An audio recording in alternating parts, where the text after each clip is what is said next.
Naiz irratian, bigarren kafea.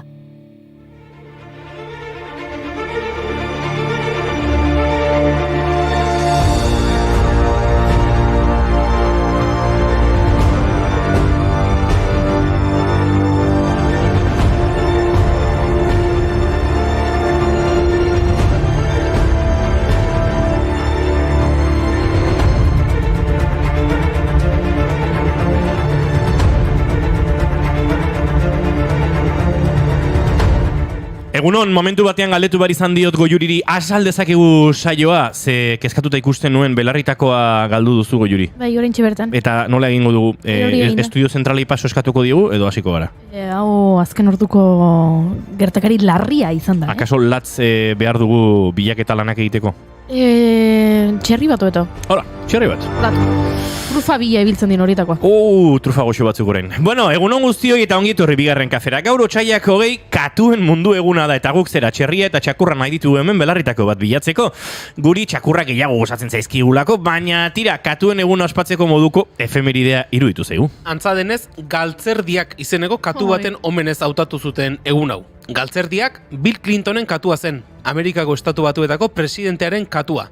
Clintonen agerraldi publikoetan agertzen zen askotan, eta horregatik ospe handia lortu zuen. Eta egun honen aitzakiarekin konturatu gara euskal musikan abesti askotan aipatzen direla katuak. Uste, baino askoz gehiagotan. Maite Larburuk dio, katutik duzu asko, katetik gutxi. Mikel Urdangarinek katu baltzak izeneko abesti badu. Ruperrek dio, nork harrapatu du katua. Eta Olatz Salvadorrek... Gorputz gainean erdikatuka Hasta muka jarraitu dut atzaparka Inoiz baino ederrago zaude dardarka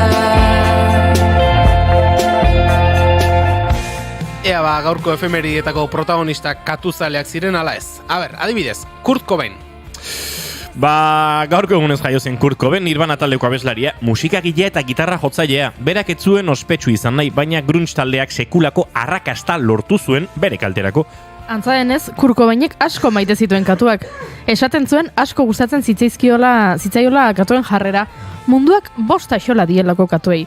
Eta badago argazki oso ospetsu bat Cobain eta bere katu kuizpena.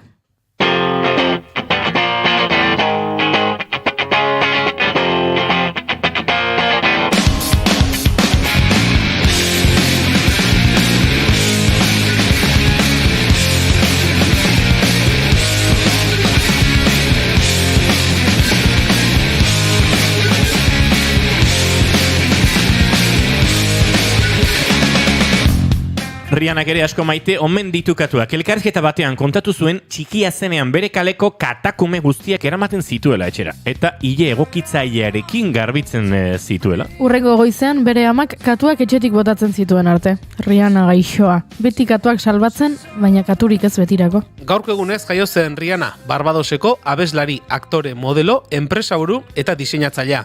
2005an kaleratu zuen bere lehen diskoa, Music of the Sun, eta ordutik sekulako arrakasta izan du. Zorionak, Rihanna. Zorionak.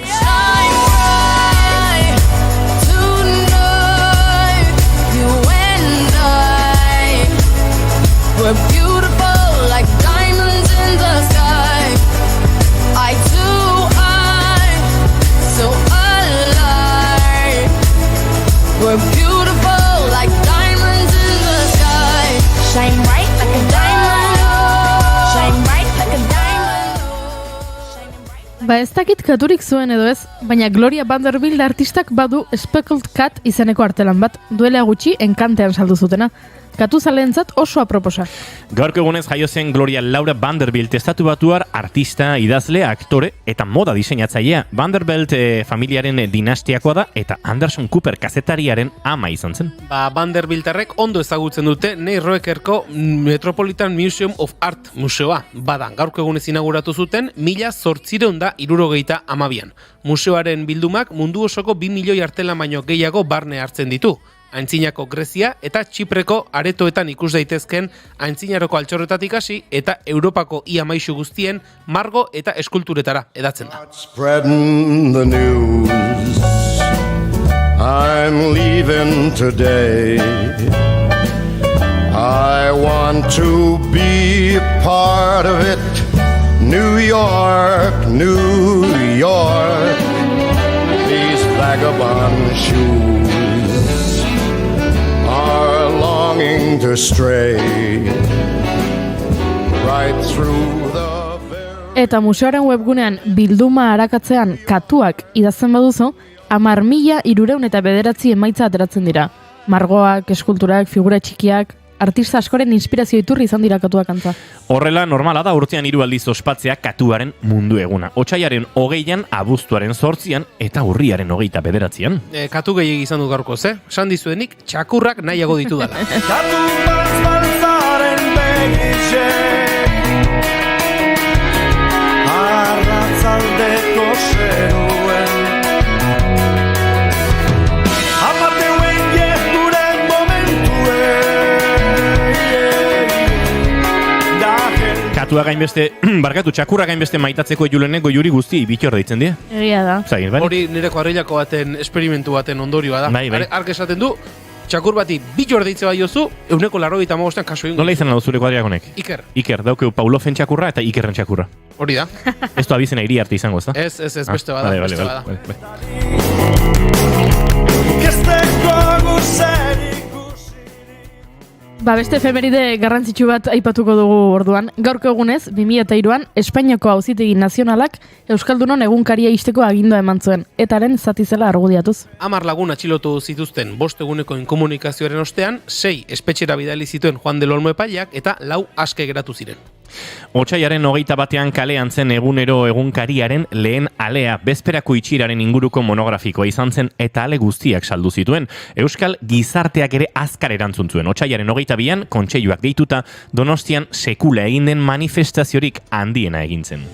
hori suertia nahikoak dien oiena Sasi guztien gainetikan dabiltza egan Inoketzidan esana Euskal... Bueno, gaur izango dugunaren berri ematen ere hasi beharko dugu, ezta? Hasteko, Gorka Zubizarretarekin Euspot lehiaketaren inguruan hitz egingo dugu. Arkakuxore gurean izango da, gaurkoan ere gai ezberdinekin osatutako entxalada prestatu digu. Ote euskaraz izango da tomatea, joko olimpikoak tipula, praka bakeroak letxua, denetari daukagu. Aste batzuetan etorri ezin da ibili ostean, Maialen Teiabide ere bueltan izango dugu. Tania Maria, musikari brasildarra ezagutuko dugu. Gutxi gehiago esateko, aste izango dugunena. Uste du Julen Maialen Teiabide txokolatezko palmerak hartuta datorla. Bai? Aurrekoan asko gustatu omen zitzaizkizun eta. Alaitu diazu goiza. Entzule, otsaiak 20 ditu gaur eta asteartea da ongietorri guztioi naiz irratira, bigarren kafera. Bai, pixkaliatu naiz, goiuri barkatu.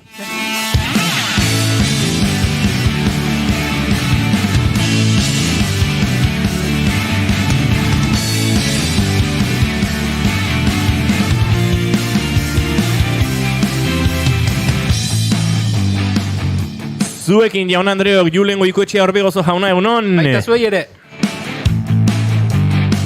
Zuekin jaun Andreok, Goiuri Ezeiza Arandi Anderea. Ondoloin. Nola ondoloin? Egunon. Esnatzeko garaia dinau, Aspalditik. Vale. Garaia bai baino. Garaia bai indarra ez. Ah.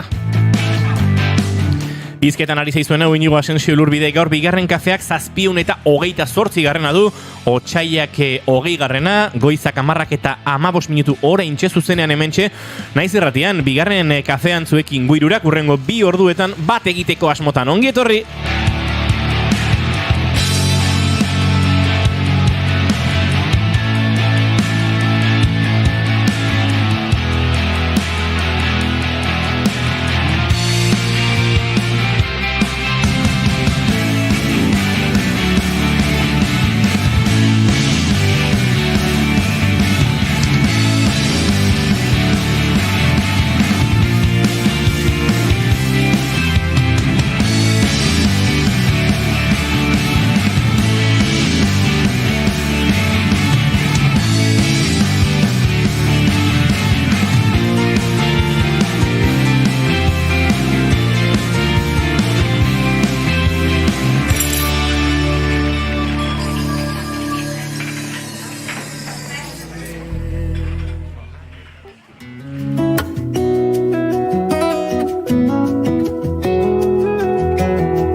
flesh and bone, heart and soul, and I've earned a couple scars.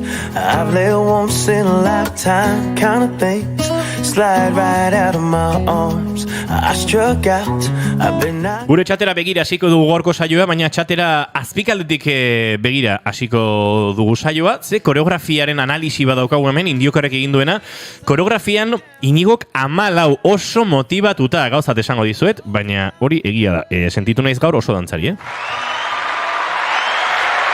Igual, hirugarren kafea goizeko 10 baino lehen hartu izanak ere, eragina dauka honetan Indioker. Goiurik, 11, gogo erdi parekua. Bueno, ez, beste pauso batzuk gehitu dizkiot dantzari. Baina gogorik gabe dantzak ez du zentzurik. Ez baduzu berrikuntza baloratzen, ez balin bazaudete koreografiaren abanguardian, ba sentitzen dut. Txia. Ni atzeko bagoian erdi beharren nago. Julen, 12, alduen egiten, baina gogoekin, hemen... Bihotza jartzea da kontua, bihotza. Habilidaderik ez duakago eta bihotza jarri. Saiakera baloratu zalea da Indioker. Berrikuntza baino gehiago saiakera. Eta norberari bere gaitasunaren arabera exigitu zalea ere bai.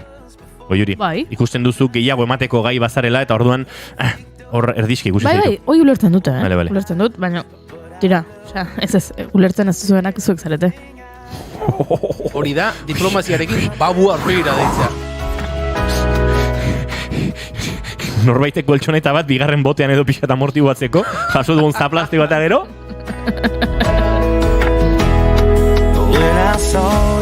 Hau de gauzartzako Julen. Bai. Hau rekuperatzea zaila, Bai. Lasai, emozio buelta. Ibiliai, torrikoen buelta, lasai. Torrikoen. Gorkak esan du egunon irukote arkakuxo, kaixo sexiz. Bai, hori da guri deitzeko akaso hitzik egokiena. Sexiak gara oso. Nire maite duta da martxoan bertsoa kartela orkestu da. Aurten ere bertsoak abestuko ditut martxoaren 8an, haze eguna. Bueno, Gorka, bejonde izula. Zure bertsolari zen hori ere, tarteka atera behar da. Arkakuso zu bai guapa. Egunon gaztiak Indiokerrek hementxe bata bestea gurtzen.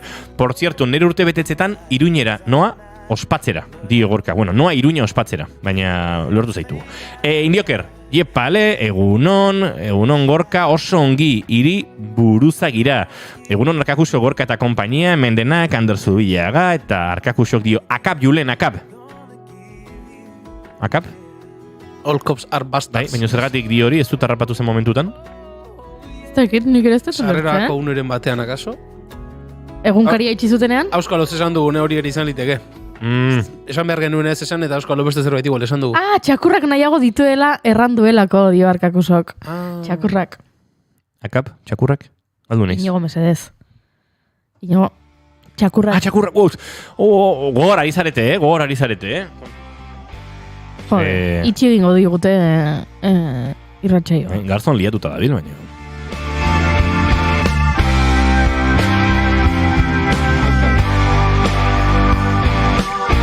Amarrak eta 19 minutu eta dagoeneko garaia, maite duten tarteari heltzeko. Julen Goikoetxe Arbegozo, zeina zure maite duta? Maite dutez batekin ator. Berez, aurretik ere pentsatuta neukan, horren inguruan hitz egitea, baina Renfe hitz egingo dut. Renfeko aldiri zerbitzu zoragarriari buruz hitz egingo dut. Trinkolara doan, aldiriko trena. Joango balira sikiera. Joango balira, hain gaizki ere ez. Ez, kontua da, gaur goizean, hasi naiz, trenak nola zebiltzen eta begira, eta ikusi du, kasik ere, nola, Irunaldera bintzatetze bilela trenik, eta hasi naiz hor begiratzen zer gertatu den, eta uste dut ordizian trenen bat ez aurrera eta ez atzera geratu dela, eta atzerapen handiak izan dira, zerbitzuak genduta, hori alde batetik. Baina bestetik, azkeneko, ez dakit, bizpairu asteetan edo, gertatu zait ikustean, badakizue, trenetan, egoten dira, eserleku finkoak esango genukenak, eta gero beste batzuk, nola baitere, paretari itxatxita egoten direnak, eta gero zuk eseri beharra duzu, goiti bera jetxi, eta bertan eseri zintezke. Azkeneko 2 astetan gertatu zait, 3 pertsona, nola baitere aulki plegable hoietan esertzen hasi, eta hankaz gora joatea. Aiene. Aulki askatu. Aiene. Eta aurreko batean gertatu zen, zorionez inork ez du minik hartu, niri tokatu zeidan kasuetan, jende gaztea izan da, eta erorketa nola baitere malgutu eta reakzionatzea lortu dute. Adineko bat iristen den arte. Hori da, eta ziur norbetik gertatu zaiola. Ze trenean pare batek esan zuten, jendeari dela propio haien giltza moduko batzukin joan, eta erdi askatuta uzten dituztela. Zel bururekin. Ba, jende erortza izango da, helburua. Hori, nik beste irakurketarik ez diot bilatzen horri, esan nahi dut, zuk erdi askatuta uzten baldin baduzu, ba, esertzen hasten zara, egia da, jeisten duzu momentuan, akaso sortea baldin badaukazu, askatuko da eta eroriko da, eseria horretik. Baina askotan ez zara hartzen. Hori erdi askatuta utzi ezkero pixo apur bat gainean jarri arte ez dira askatuko, eta hankaz gora, 3 pertsona, eta hori niri kasuan niri tokatu zaidan eta jende gazte izan eta ez dute minik hartu, baina hor adineko pertsonaren bat edo tokatu ezkero, ba, min hartu dezake. Benetan, mina sorraraztea helburu duen jendea, horrelakotan, ez dut ulertzen. Ez dut ulertzen. Ez, akaso, da, adineko jendea gainera zainbat geltokitan trenetik jeisteko eta trenera igotzeko ere nahikoa lan badute, ze bihurgunean geratzen diren geltoki horietan ba, trenera igotze ez da jeistea ez da xamurra, eta are gehiago, ba, tren barruan ere arriskoa baldin badaude, ba, oso ondo, ederki gabiltza. Zaplastekoak falta dira. Bai. Eskua zabal egin. Bai.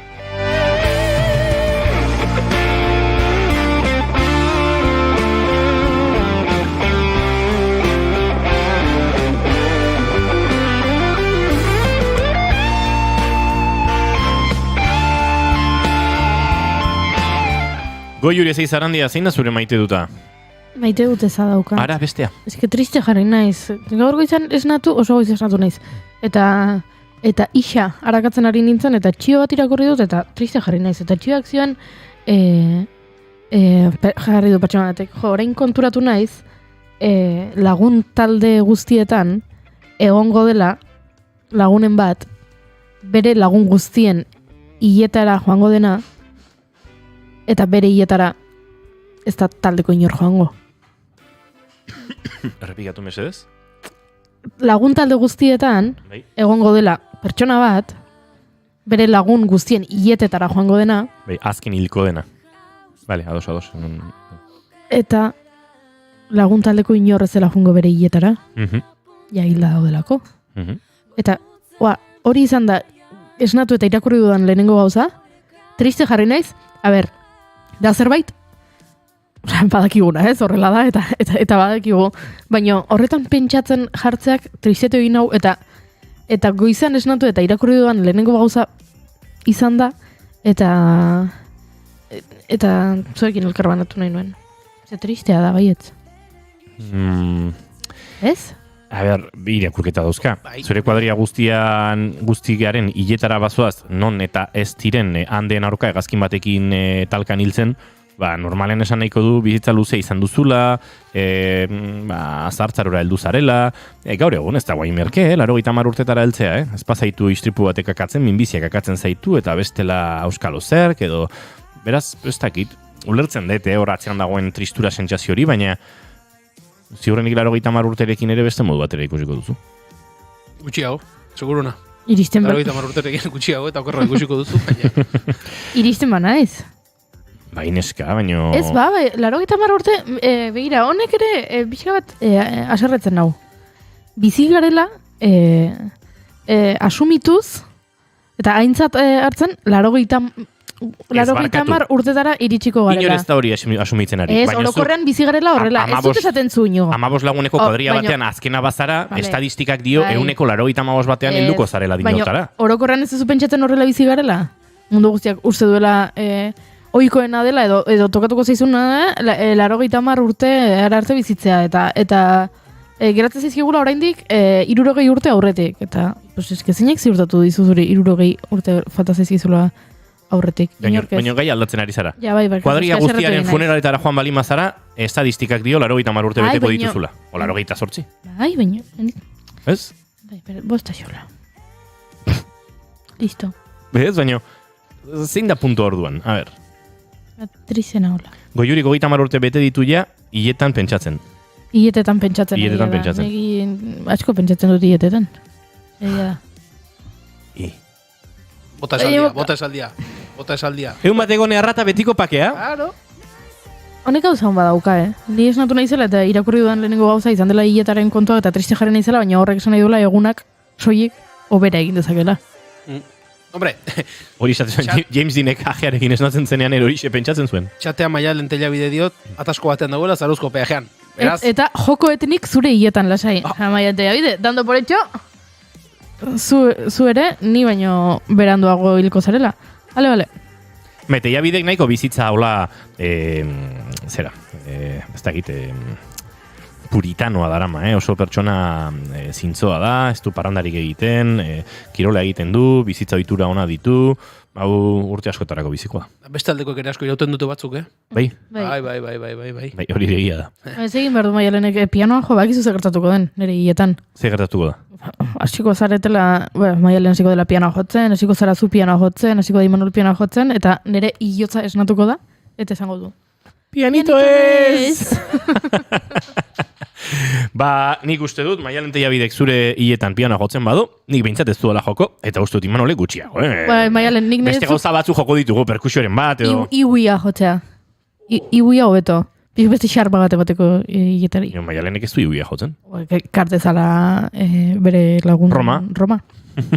Iuia jotzera. Ba, goizeko 10:27, hasi beharko dugu, nere maite duta falta da, eta nere maite duta da. Pentsatuko duze, hau gauza niminoa da, bai. Bi aste pasa dituzunean, zure AirPoden bila. Eta erotu beharren ibilizarenean, eta inon agertzen ez dira, eta beroki guztitan, da leku guztitan begiratuta gero, atzo arratsaldeko 7etan, edo zazpietan, agertu zirenean, ba, bere biziko pozartu nuen. Eta nontzu den. Beroki jaten boltsikoan. Oza xelebra da, zeia Hori holako aldaketa klimatikoaren gati da. Berokirik ez da ibiltzen, eta... ziurrenik horren erru bai. Uski? Bai, zeni esaten zidan, aplikazioak esaten zidan, nire AirPodak hementxe zeudela irratian. Irratian zeuden azkenekoz bateria izan zutenean. Eta irrati guztian bila ibili ostean, hemen bigarren kafearen laborategian, pentsatu nuen, hemen ez badaude, izan behar du, hemen zegoen, eta hemendik atera dudan zerbaitetan, eta holako batean iritsi nintzen konklusiora. Berokian, eta bidaia luzea daukagu bihar, aste batzutan nauzu hemen izango, Puerto Rico noa bihar, eta AirPodak egazkinerako bereziki ondo datoz, beraz. Eta ze egan ere hileta antolatzen, inogoren antolatu behar balimo dugu. Zer bat inerea? Bueno, egazkin bat hartu bertuzu, ordu asko, atzo aipatu genuen, oizmendian egazkin batek istripua izan zuela. Zazpi boin batek. Bai, zazpi saioan, ez da, Julen? 757 saiorako beste bat bilatu harko du. Hori handia dira, Bai, goin zazpi, lau zazpi. Oi... Goizeko 10:28 minutu, bagoaz aurrera mentxe bigarren kafean, tontakeria gehiago esan aurretik.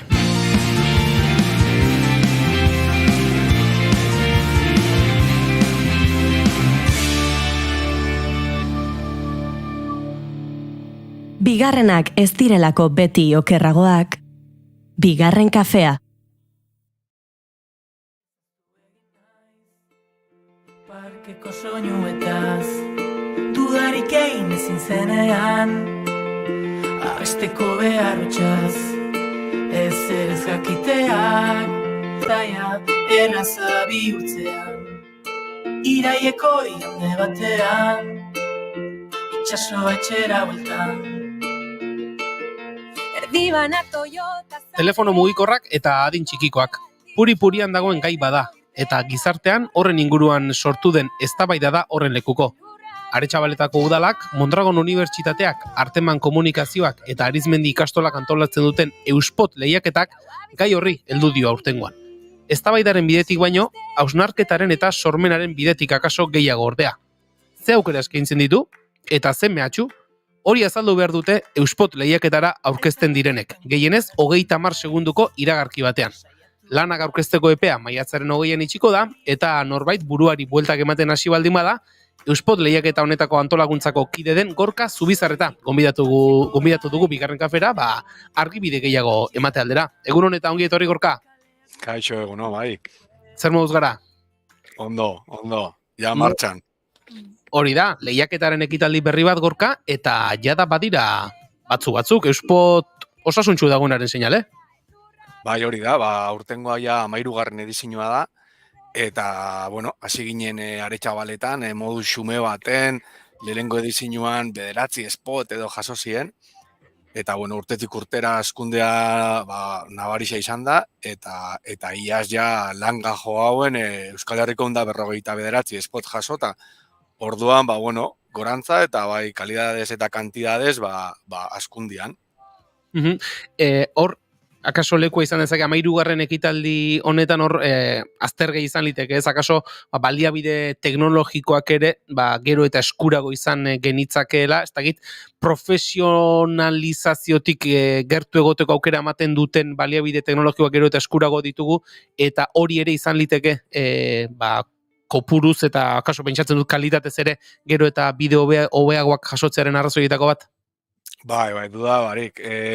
13 urte bukaran badi urtetxo batzuk, eta nik uste dut, adibidez, mugikorrekin, edo dozein kamera etxian ere dauki aldan kamera batekin, ematen dauela kalidade, ez nauke esango profesionala, baina bai kalidade oso ona, spot bat iteko. Eta gero bai edizionerako eta programa pilo bat dauz, asko doainekoak, eta bai, oin 13 urte aldian ikustot gaur egun errexagoa dela danontzako spot bat itia. Hala ere, alor teknikoaz batera, sormenari ere, edo pixka beste alor hori ere mamartzaio garrantzia ez da gorkaz, kontua hori da gehienez 30 segunduan, asmatu egin behar dela.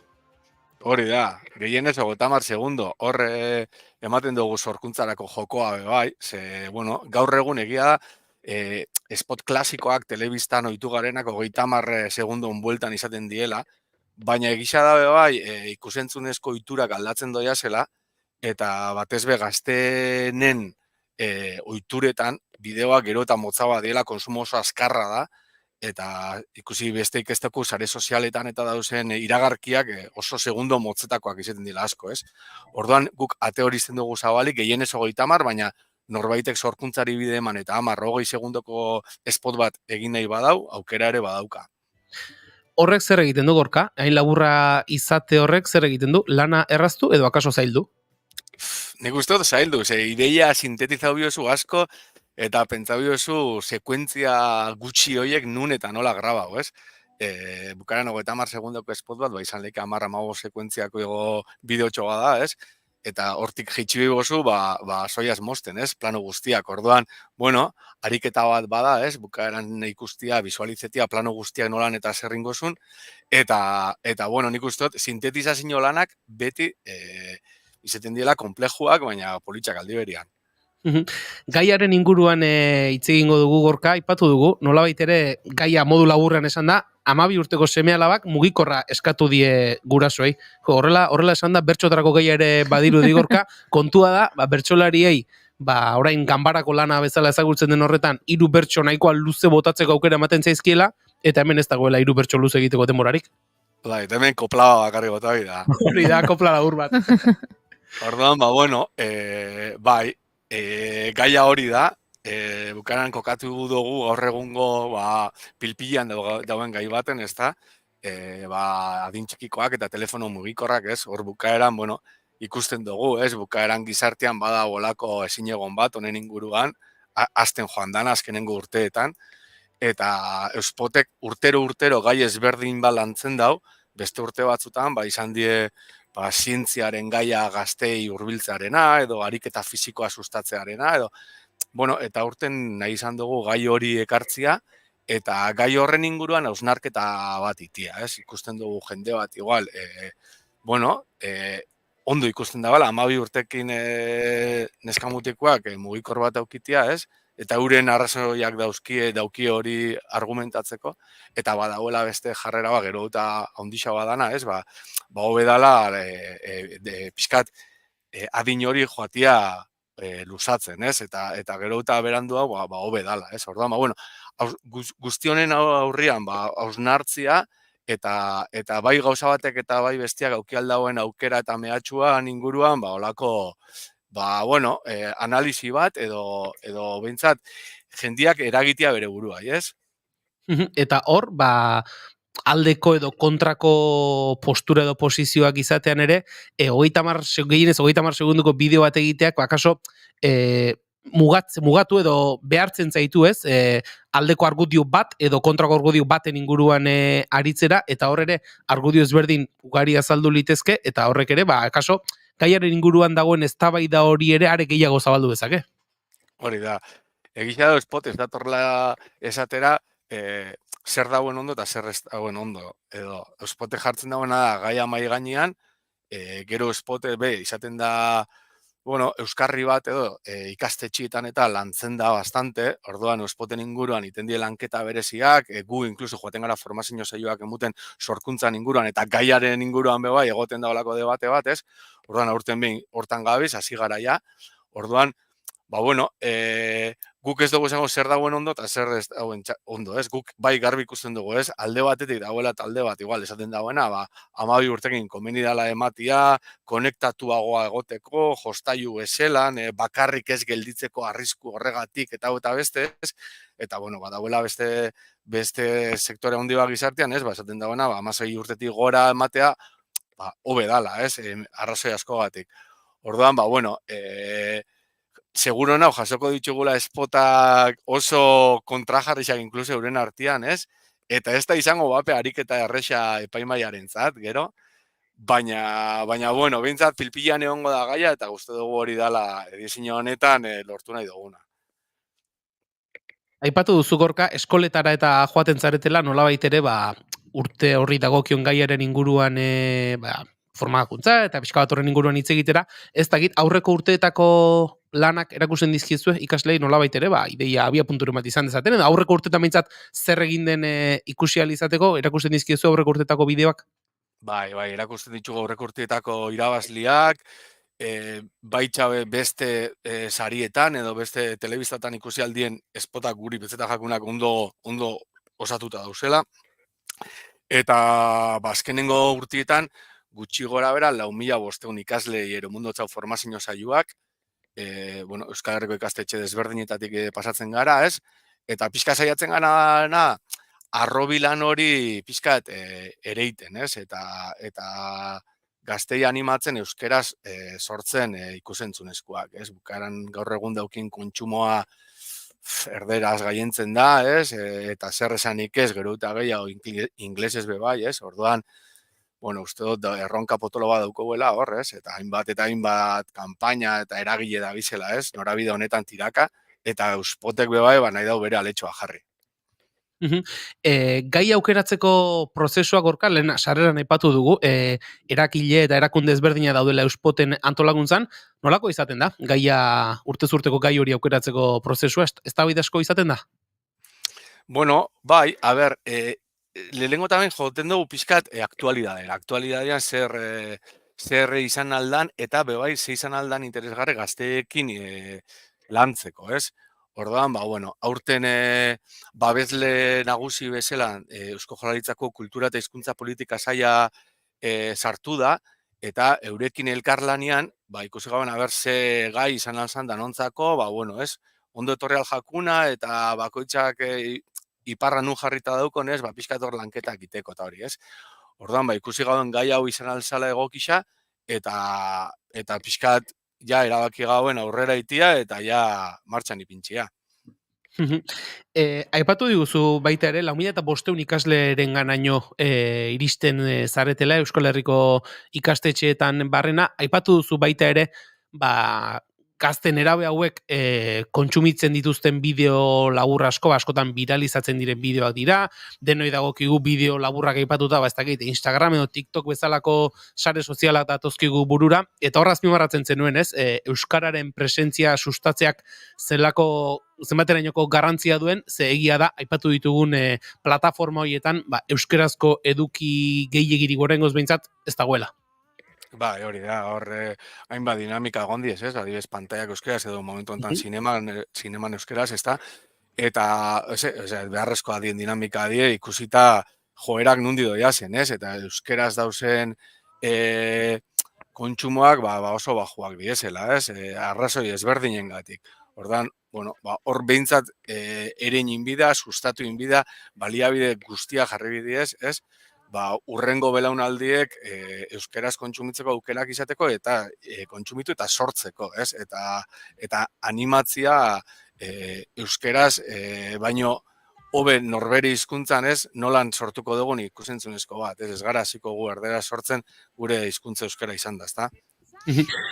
Aipatu duzun bestea da ikastoletan eta ikastetxetan eta aritzen zaretela, ez dakit parte hartzearen inguruan, nolabait ere jasotzen dituzuen lanak gehienak zagit, jende gaztearen aldetik jasotzen dituzue, badaude, zagit, bideogile profesionalak horrelako lehiaketan parte hartzen dutenak, parte hartzeren aldetik ze perfileko jendeak hartzen du parte? Ba, orokorra da, gutxi gora bera hor bada, 18 urtetik beherakoen talde bat, ez? Ba, ikastetxien inguruan eta sortzen diez dinamikak eta jasotzen ditugu spot pilo bat 18 urtetik berakoena.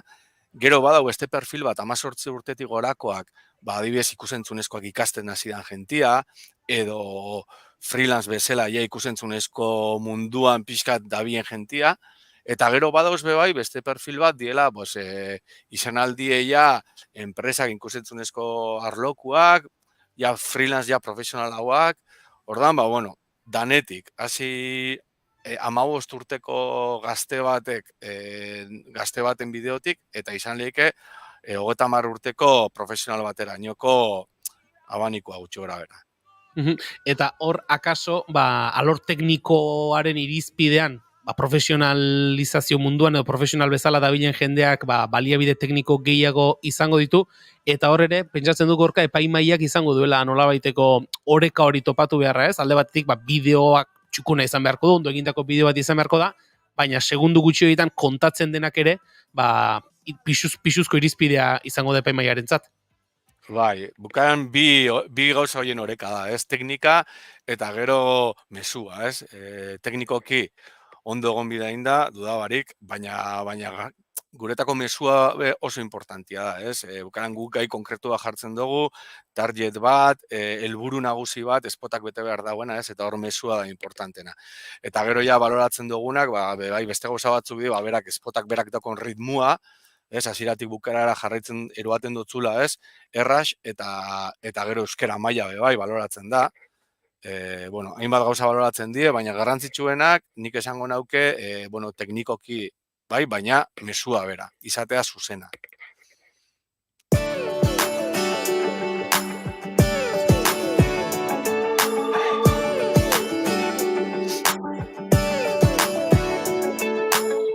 Long legs, cut off jeans, pulling me in like a magnet. Euspot.eus webgunean, nahi duenak hortxe badu, lehiaketari buruzko informazio guztia.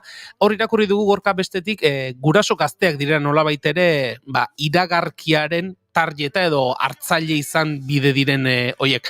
Hori bideo egin behar duenarentzat ere, datu garrantzitsua da, ez? Norentzako izango den jakitea, eta hor zer kontatu eta nola kontatu behar den ere, baldintzatzen du tarjeta zein den jakiteak. Hori da, bai. Tarjeta bera da, orokorrian gizarte osoa, ez? Baina bereziki adin txikikoen guraso eta hezitzaileak. Orduan bideoa joan bideratuta eurentzako, ez? Osea, helburua ez da 13 urteko ume horrentzako spot bat, ez? Da guraso horrentzako spot bat, ez?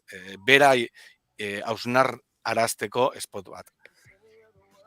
Eta sarien inguruan ere, hori ere beste pizgarri bada, ez dugu gezurrik esango, azkenean lehiaketa batean parte hartzen duenak, sari potxoloak baldin badaude, akaso zalantzan dagoena ere animatuko da, eta sarien aldetik ere, spot honenaren saria dago, publikoaren saria, gazten saria, musika sinkronizazio honenaren saria, eta gero hor beste pare bat sari badaude, Mondragon Unibertsitateko ikasleen spot honenari, eta Arizmendiko ikasleen spot honenari ere bai, eta diru kopuruz, ez dugu esango, inori bizitza soluzionatuko duten diru kopura direnik, baina lehiaketan parte hartzeko beste pizgarri bat, bai, Gorka? Bai, saria gehisa da potoloa diela, 3.000 eurotik gora saritan, ez? Eta golosoa eta potentea dana da, spotik honenen saria, 1.000 euroko saritzarra dala, ez da? Eta egisa da, sari horrek, jende asko erakartzen dauela, eta izan aldabe, bai, ez? Euspoten pizkat giltza, ez? Azkunde honen giltza izan alda, sari potolo hori. 13. ekitaldia, Gorka, pixkanaka elkarrizketa maitzen ere joango gara, ze helbururekin geratuko zinateke gustora? Spoten ekitaldia pasata zer lortutan geratuko zinateke gustora? Hombre, guretzako iazko parte hartzeko purua 159 spot izan ziren. Guztira ja, 13 edizionetan, Euskal Herri guztiri 750 spot jaso izan ditugu. Guretzako iazko zenbakita iritsiko bagina aurten, izango zen oso posgarrisa iaz langa jo inulako, ezta? Orduan, bai kalitatez eta bai kantitatez, zenbaki horietan, eta Euskal Herri guztitik jasotako espotak, Euskal Herri guztitik esan nahi dut, bai Bilbotik hasi eta Tuteraraino eta Baionaraino guztitik jasotako lanak jasoko bagenitzu, gure partetik posik egoteko arrazoi aukiko genituzke bai. EPEA maiatzaren 20an itxiko da, lanak aurkezteko, oraindik ere esan genezake denbora badagoela, batematek esango du, segundu gutxitako bideo bat egiteko, hori bezperan egin diren nahikoa da, baina akaso Gorka, espero eta uste baino lan gehiago suposatzen du, ezta? Bai, maiatzako 20 aurrin dago, baina bueno, animatzen dan pertsona hori, hasileik adibez ikusten beste bideo batzuk, gai tematika honen inguruan, pixkat ideiak hartu, zelan grauko nauen etxian, edo grauko nauen kanpoan, edo ikastetxe baten, edo zelan, foko bat behar dut, egunez, gauez, joan bueltak ematen eta gero probak iten, denbora badau, nik Gazte Santuak be hor dauz, orduan jende, ez dago eskusaik. Ikusentzionezko guztetak jako nahi eta gure dauenak parte hartu, denbora soberan dauko bai. Hori esan da geratzen da, informazio guztia euspot.eus webunean topatuko du, bideo egiteko interesa edo burutazioa duenak, eta guri Gorka Zubizarreta antolaguntzako kidari eskerrak ematea besterik etzaigu geratzen, gaurkoan bigarren kafera horbildu, eta lehiaketaren ondinorakoak azaltzegatik. Mila esker Gorka eta segi ondo. Bai, eskerrik asko zuei. I wear the number 15 every chance I get. So when you're looking through the clouds, Daddy, you can bet they're down home. Oh, you know mama's still cooking them down home grits. Goizeko 10:47 minutu ondo pasatakoak, 48 bidean gara mentxe naiz irratian, bigarren kafean, eta nintzen pentsatzen goiuri gaur igual kroketa beharrean xerra bat behar dugula. Vale. Edo solomilloa. Vale, eta, bueno, zen nahi duzu, entxufatuko dut fotokopia gaioa? Igual, bai. Imprima gaioa. Ez parrilla, ez.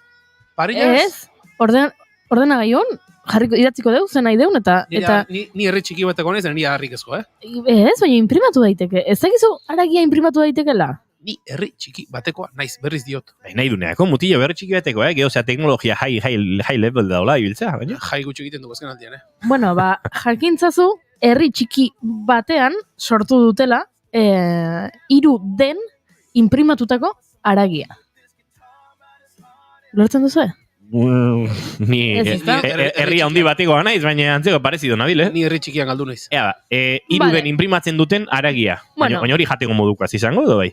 Ni kontatuko dizuet, ni umetxe bat nintzenean, ETBek Doraemon euskaraz eskaintzen zuenean, bazegoela atal bat, bereziki atentzio eman zidana dela Doraemonek eskaintzen ziola nobitari aukera fotokopiatzeko liburu batean agertzen ziren argazkiak eta hori bapatean imprimatu egiten zituen. Eta orduan nobitak zer egiten zuen, hartzen zuen bere amaren aldizkari bat, errezeten aldizkari bat, eta bertan agertzen ziren pastelak. Eta nobitak egiten zituen pastelak fotokopiatu eta imprimatu, gero, eta han agertzen ziren pastelak. Kapituloa nola amaitzen da, atal hori nola amaitzen da? Bueno, nobitaren aserrarekin bakizu, nobitari dena gaizki ateratzen zitzaiola. Kontua da, pastelak bai, bazituela antxe eta ikutzen zituela eta pastelak pastel itxura zutela, baino paper zaporea zaukatela. Hori, arazo bata. Eta irugiarra, xerra edo saieskiak imprimatu nahi balin badituzu, baino paper zaporea balin badaukate, hori arazo bada. Eta hori da, orain arte zegoen kezka nagusietako bat. Bada, 2007an, Patxi Larunbe da Nafarroako gizon bat. Patxi Larumbek esan zuen. Abizen ondo Naparra du, bai. Lortuko dut. Nik egingo dut, imprimatu egingo dut. Aragia, gero kozinatu egingo da, eta garrantzitsuena, zaporea izango du. Eta, duela gutxi, lortu du. Nola ba? Patxi Larunbe eta Daniel Rico sozioak munduko proteinaren arazoa konpontzea zuten helburu. Beraiek, sozioek. Esaten zutelako, Nazio Batuen erakundeak esaten duen bezala, laizter hainbeste 1.000 milioi izango gara munduan, ez dela iristen dagoen proteina eta dauzkagun animaliekin eta ez da iristen denontzako. Tordun beraiek, proteinaren arazo hori konpondu nahi zuten. Nola? Elikagaiak 3 dimentsiotan bioinprimatzea lortuko luken teknologia bat garatuz. Hau da, 3D inprimagailu batetik txuletoi bat, irugiarra edo xerra bat atera alizatea supermerkatuan aurki ditzakegunak bezalakoa, bai itxuraz, baita gero kozinatzeko eta baita zaporez ere. Eta lortu dute. Eta orain, eros dezakegu Carrefourren irugiarra, 3D bitartez inprimatutakoa. Kokus izena du beraien enpresak, Patxi Larunbe eta Daniel Rigoren enpresak, eta beraiek esaten duten nola hasiera batean jendeak esaten zioten. Beraiek finantziazioa behartzuten, eta galdezkasin ziren, eta jendeak esaten mentzien, ni ez nauzu plastikoa jatera behartuko. Baino, zer gertatu zen? Batean Minnesotatik dei bat jaso zutela. Estatu Batuetatik. Eta antza denez, hango enpresa batek esan ziren, Cargill izeneko enpresa batek, esan ziren, interesgarria da, hau egiten ari zareten hau. $2 milioi, eta garatu teknologia hori, eta egin, mesedez, hau. Eta egin dute, eta gaur egun salgai dago, Nafarroan 3D bidez bioinprimitutako irugiarra Carrefour supermerkatuetan. Hau da, azken finean, zer egin dute? Maila industrialean eta modu oso eraginkorrean, haragiaren eta arrainaren antzeko produktuak ikoitzen dituzte, eta honek, esaten dutenez, izango da ez, mugarri, orain arteko jatorri vegetaleko produktuetan.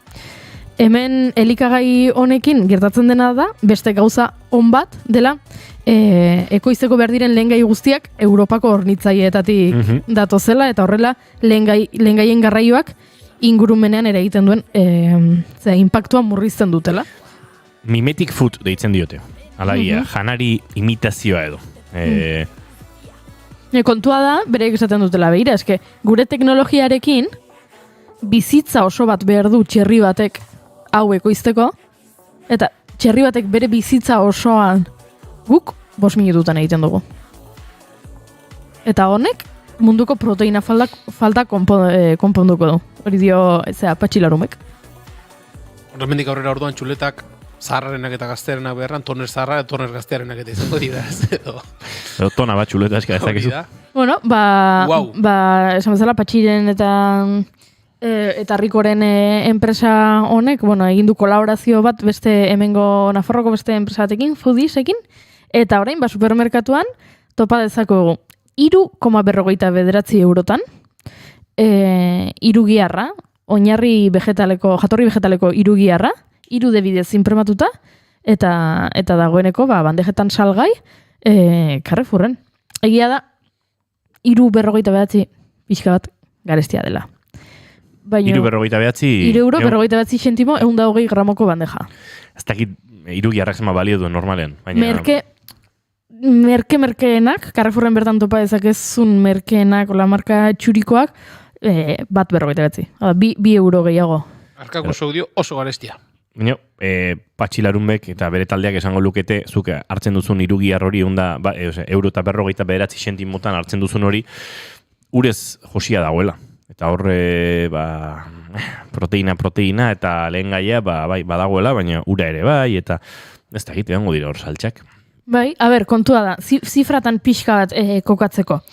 Zer da jaten duguna, ez? Zer esan dugu jatorri vegetalekoa da, orduan zer da, da beikona, makina batean inprimatuta, eta ilarren proteinen bidez egindakoa.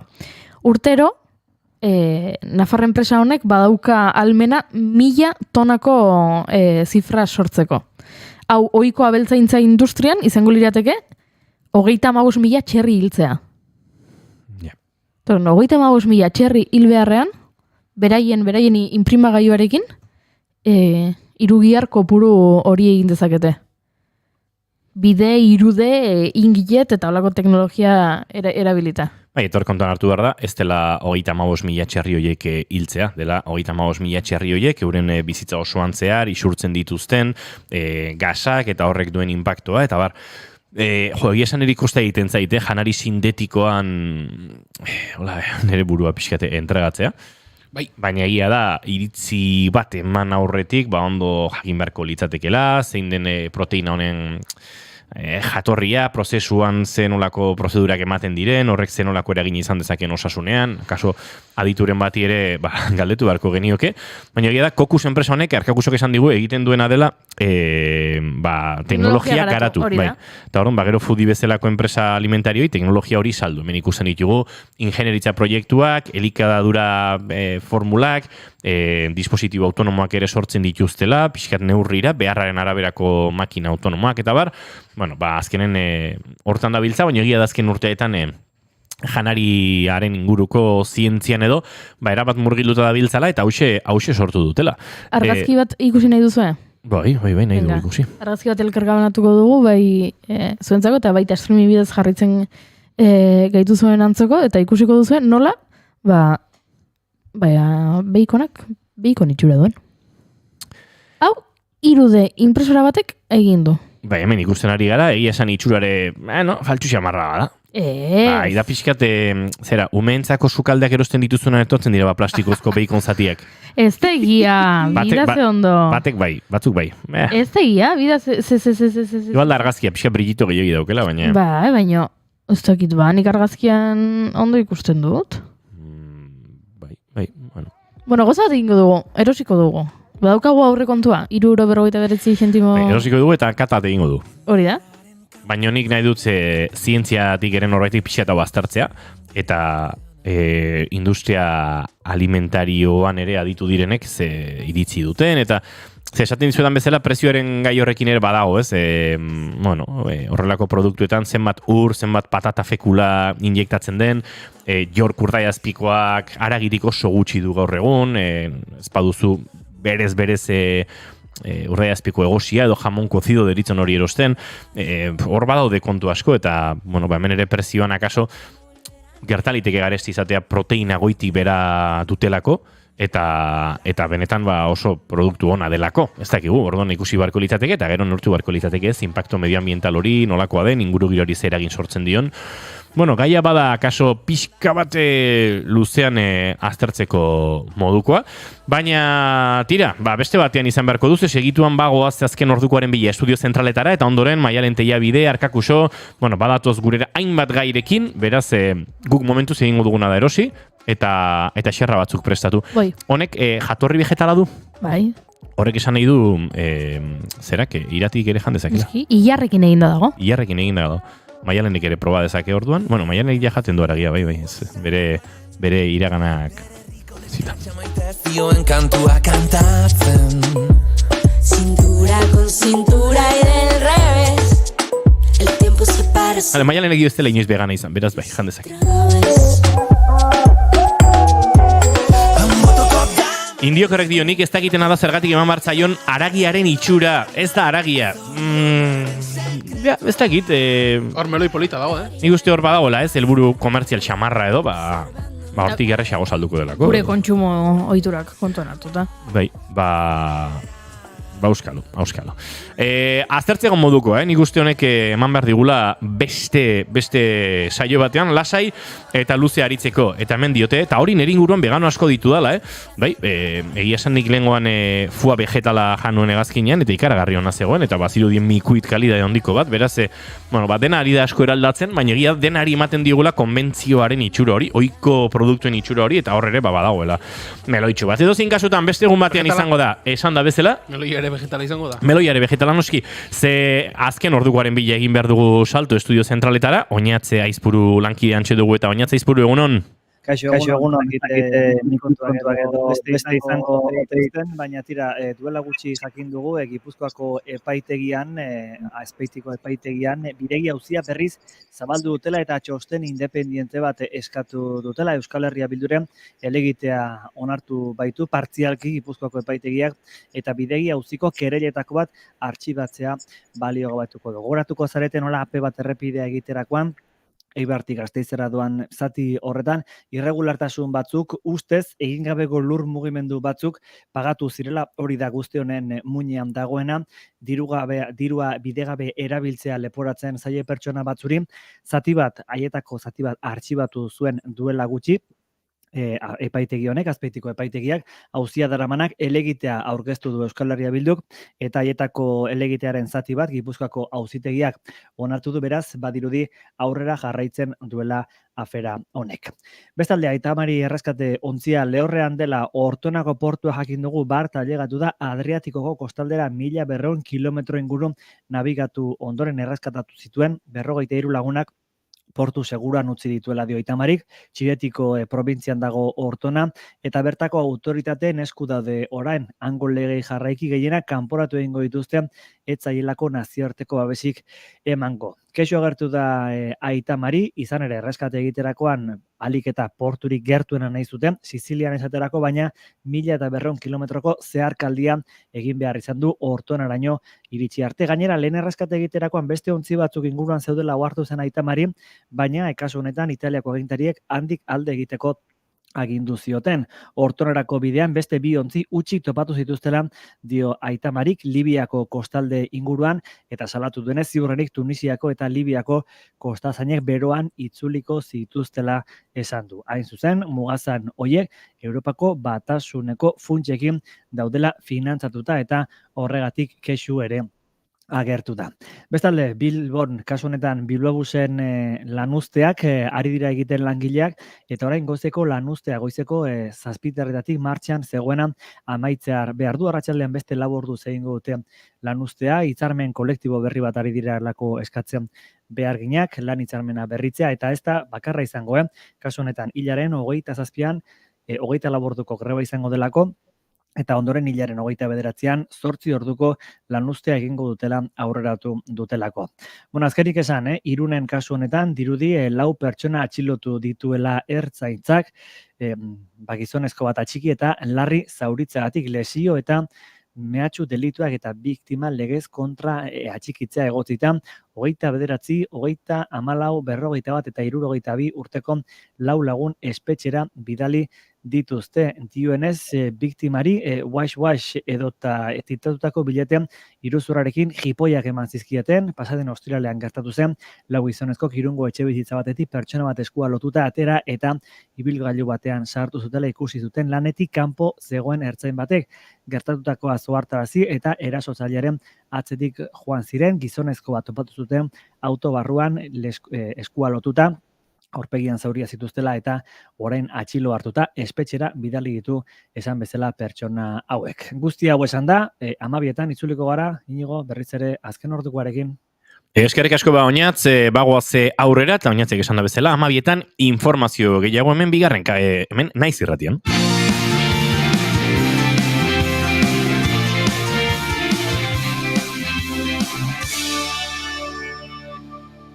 Bigarrenak ez direlako beti okerragoak, bigarren kafea.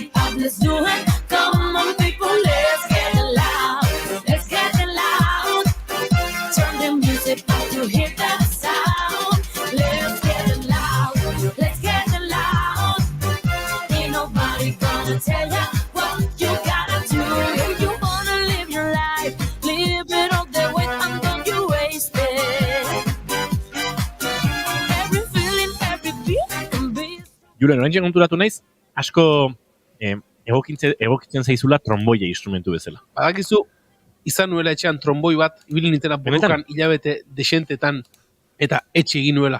Bai, Bai. Ez dizua pegatzen etxitzeak? Ez, baina, orain hartuko nuke akaso berriz ere izan nuen, Hartu berriro. Hartuko nuke gustora. Kontua da, besoa lagur jamarro, igualen ez iritsiko.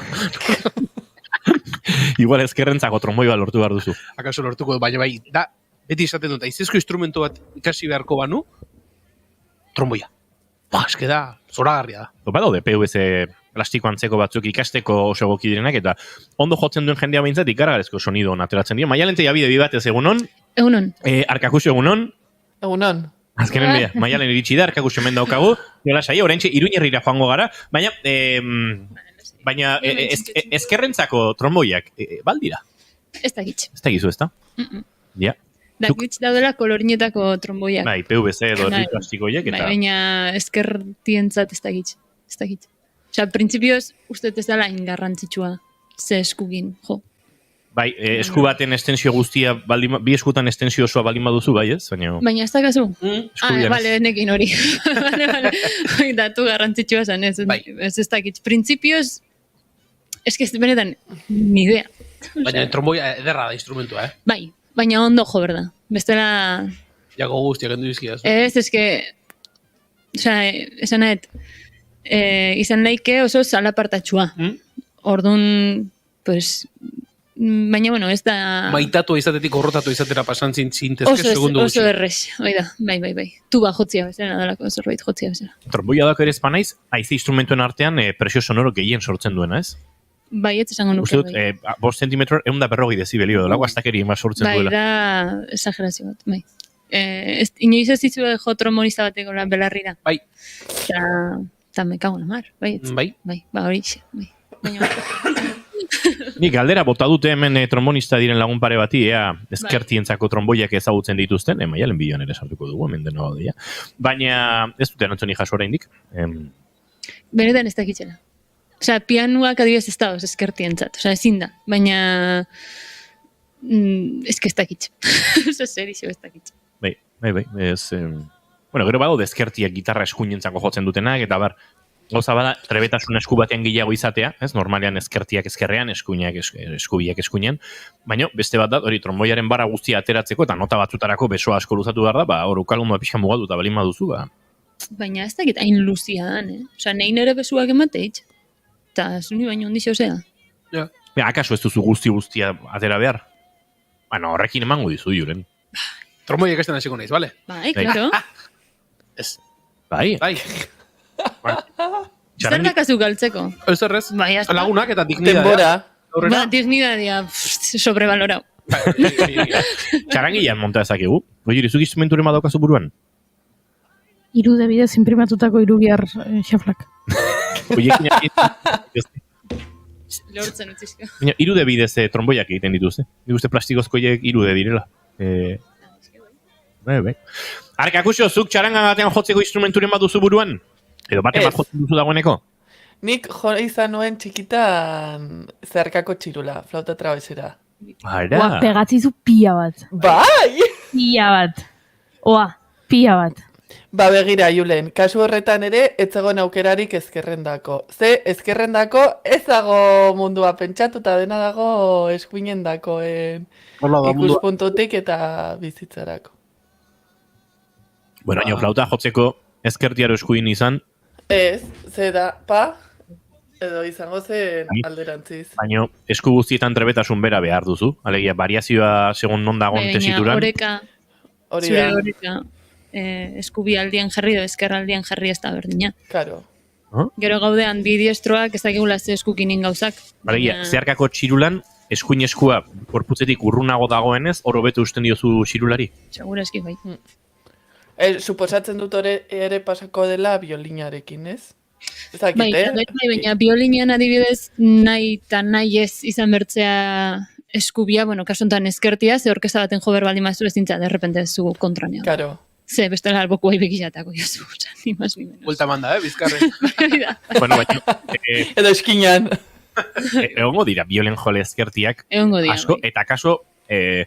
biolinean egia da arkuaren ejekuzioak eta pisu asko duela, baina ezkerreskuak egiten dituen digitazioak ziurrenik komplikatuagoa dira, eta ezkerrekin egiten dira. Bai, eske hemen instrumentu bakoitzak bere askatzen izu, esazakitza. Bueno, Arkakuxo, zeharkako flauta berreskuratzen baduzu, Goiurik Beikon txindata jarriko ditu, Julenek tromboia, zuk Maialen, esagu, ze instrumenturekin ateran eduzun txarangan? Trompetakin. Trompetakin. Hasi nintzen ikasten utzi nun nortzengatik eta igual berriro bueltatzen naiz. Andrea Motis euskaldun izan ditezke. Edo ez, baina no pasa nada. Izago da Maialen Tellabide. Bueno, bai, baina erreferenteak euki behar dira, trompeta jotzerakoan ere bai, eta... Maia lenteia bide. Ze Julen? Nire korri dut. Gutxi gara bera, violin jolen 15% ezkerrak omen dira. Eta ez omen dute arazorik, soken posizioa aldatzea aratago, hori egin behar omen dute. Claro, bai, hoi da, izan berrian, nola da, sol, re, la, mi, uste diala, sol, re, la, mi, violinare jo nun. Ez da resol, si, mi? Ez, dijoan laudunetan hori ziur. Violina jo nun 3 urtez, baina ja, aztuta dakat. Kontra da, mi, la, resol, txeloa da, resol, si, mi, ez? Ez dakit. Uste non salto gazi joala, bai. Zango nuke, soka bajuena violinean sol dela, ez da hori baino. Sol, re, la, mi, bai, arrazi. Hori aldatzen dituzu ordenez, jartzen duzu bestaldian, baina egia da gero, arkuan asuntoa da batez eren ikuste, estetikoki, digo aldaude, 20 violina aldiberian dauta bat garrena kontran. Eta hori pixka raro gatzen da, seguraski hor, ezkerti askori seguraski esan zaie, izorra hau eta ikasi zezu aldrebe, eta jazta. Baixista da, gitarrista asko bezala. Arkakuso, Operación Triunfon ezkertiar asko daude? Ui, ba, ez naiz... Ezkertiarrak ez dakit. Ezkertiar, hori. Ezkertiar baten bat bai. Bai, badago baten bat, tira, ez dago, baizki. Egiten zaie olako tesiko teknikoan goiuri galdera hori. Zein da zuri ideologia politikoa dola? Operación Triunfoko parte idei? Edo ikusten zaie. Baina, ez dakit, nik ez dut lan egin Operación Triunfon. Ja, baina ez dakit, nola denak izun, bai, uste nuen hau ere igual bazen ikiela. Baina ikusten zaie, Ikusten zaie, ez? Duela urte batzuk adibidez, Operación Triunfotik aukeratu behartzen Eurovisioneko ordezkaria eta batzuk ez zuten Ez jarritu. Eurovisionen parte hartu nahi Israelen zelako. Bai, hori da. Aha, beraz, badaude. Hola, kontzientzia politikoa dutenak. Eurovisionen asuntoekin nire iritzi zaurten inberda kantzela, Bai. Eta boikot. Denon iritzi. Bueno, vale, bien, pues ya está, dos gaude, primero. Eta horten, lentejuelak eta bidana, pues gure etxian da, listo. Bueno, gauza bera uste genuen... Beste zerbait ospatuko dugu. Gauza bera uste genuen munduko txapelketa, futbol txapelketarekin, eta... Berdin. Antzeko parezidu. Bai, baina... Hau are, jebiagoa da, bai. Hasta aquí bat esan, baina... Mesede, zuzenan ari gara, saio serio bat gara, eta laurden, orainik jotzeko dauden honetan, Ez dakit are jebiagoa den, Ez, baina eske kontua da oso interesgarria dela ikusita, baldin bazarete pixkat frikia komunikaziokoak, ikuspegi honetatik, nola erabiltzen duen, nik bere garaian irakurri nuenez, Israelgo gobernuak badu ministeritza moduko bat dela asuntos exteriores eta espeziales eta hoien barruan dago komunikazioa eta egiten dituzten kanpaina guztiak. Horregatik da LGTBI... Bueno, uste dut gehiago dela gay friendly, ez LGTBI friendly, gay friendly kanpokoendako. Eta dena, purpurina, maravillosidad, eta orduan inbertitzen dutela kriston dirutza horrelako kanpainak egiten, baita Eurovisionerako kriston dirutza inbertitzen, gainera, aurten joango den hautagaia antza denez, da errusiarra eta ezakitzen transpertsona bat, ez nago oso ziur, baina jokatzen dute horrekin. Zaitezke horrelako hiritarra promoziorako da marketingarako balio baldin badezu, ez? Bestela ez zaite manifestatu zaren bezalako, ez zaite bizi zaren bezalako. Hipokresia berriro, ezer berririk, ez? Hori da. Ez dakit. Alare, Eurovisionena nik uste dela festa bat pixkat estentridadea ospatzeko, eta ondo dago alde hortatik, baina egia da politikeo asko dagoela, gero bozkaketetan, eta the 12 points go to da, ez dazkazunian, zure bezinoetako bat danian, Frantzia, ez dezu asko espero, ez? Baina, esan nabaritzen da pila bat, azkenian, hor ze harreman politiko dauden herrialden artean daidana, eta bain gauzak daudela ikiarri tenso, pues ez dakit nik merezidun. Osea, hiritar bezala edo benetan askatuta baldin gaude gatazken egoeraz, eta Ukrainian egoeraz, Israelen egoeraz, eta benetako boikota beharko lukeon. Baina, eta aurten zer da, Suedian? Baina boikota esaten duzu. Osea, ez dadila ospatu? Oida, ez dadila ikusle gorik egon, ez dadila egon Benidorm Fest bat, ez dadila egon... Israelek parte hartzen duelako, edo orokorrean? Bai, bai, hori da, Israelek parte hartzen duelako. Bai. Suedian. Suedian da, ez? Aurreko urtean Suediak irabazizun azienean. Begira, Suedia, azken aldian nahiko biraketa zea mandu, baina nahiko herrialde progresista izan da, orain arte. Izan da. Eta... Alaren nik hemen ere zalantzat ditut, esaterako, nik ez dut azkeneko... Baina ez zu Suediak erabakitzen. Ez, klaro, ja, baina... Eta kontua da zenbateko interesak egongo diren ere. Izatea Madrilen edo izatea Bruselasen, ez dela elitzateke zer aldatuko. Ursula von der Leyen izan berko diogu. Aurten Eurovision ez, edo bintzat horrela ez. Kontua da, pixkat utopikoa dela, ez? Israeli inungo boikot ekonomikorik ezarri ez dion Europar batasunak genozidioaren erdian ukatuko aldio eskubidea Eurovisionen kantatzeko edo Eurovision zehatuko aldu. Nik ala ere, uste dute Errusiarekin gaizki egin zela eta gaizki egingo litzatekeela Israelekin. Gogoan dut azkeneko kirol ekitaldiren batzutan, munduko txapelketak, bestelako lehiak, Eurovisionen bertan ere gertatuko zen, Errusiak ezin parte hartu, eta omenaldia Ukrainiari egiten ziotela, eta bar. Bai, Eurovisionen duela bi urte. Nik, baina Israel orduan ere kantatzen ari zen bitartean, eta hori hipokresia ez. Hori ere salatu genuen. Nik uste dut zure herriaren gobernuak guda bat erabaki izanak ez dizula artista bezala, edo kirolari bezala, edo beste gizabanako bezala, eskubide bukatzen lehiaketa batean parte hartzeko. Asko jota... Bai, baina hor zure herrialdean representante bezala. Bueno, asko jota joan barko duzu herri horren errepresentaziorik gabe. Hori intzan... Olimpiar jokotan ere hori egiten da. Errusia zigortu zutenean dopinagatik, eta kasu horretan ziurrenik ondo zigortuta zegoen, Komite Olimpiko Internazionalaren edo nazioarteko Olimpiar batzordearen izenpean lehiatu ziren kirolari hoiek. Uste dut, hori dela neurria, ez? Kasu honetan, zuk zure herrialde zuzu ordezkatuko genozida bat delako, Israel ez da joango joan eretzat, musikari israeldar batek egon beharko luke bertan. Errusiar musikari batek egon beharko lukeen bezala. Hori uste dut. Bale, bai. Izan daike, bai. Zu izan daitezke gerra horri opositorea? Bai. Zu izan daitezke gerra horrek zapaldu? Ez, kasu horretan ez zinoteke horregongo. Hori esan behar nun. Justo lehen aipatu dudanaren gatik. Osea, erabiltzen dute propaganda egiteko. Bueno, Eurovisionen kasuan egia da. Nik batez ere kirolaren ikuspegitik ari nintzen, eta kirolari batek... Ez dut ulertzen, Errusiari zigorrak orduan zera egin duen Errusiako kirolariek parte hartu eta dominak irabazi balin badezakete? Ez dituztela Errusiaren izenean lortzen. Bale, eta kirolari horiek horitako baten batek agian dominaren bat jaso zuen. Orain Errusiak aipatzen duenean historian Errusiak zeitzen bat domina lortu ditu, ez dituzte kontatzen domina horiek? Bueno, berez teknikoki ez, estatu batuak kontatzen ditu Lance Armstrongek 7 iturrak, berez ez dituzke kontatu behar, ez daude datu ofizialetan baino hor daude. Ja, ez dut neurria ulertzen? Zigortzen duzula herrialdea, baino ez... kirolariak. Ez dopine positiborik eman ez duen kirolari bat. Bai, hoi ulertzen dut, baino zait iruditzen herrialdea zigortzen duzunik? Ja, nik ez dut gehiago sinisten herrialdearen mugen kontzeptu honetan ere ez.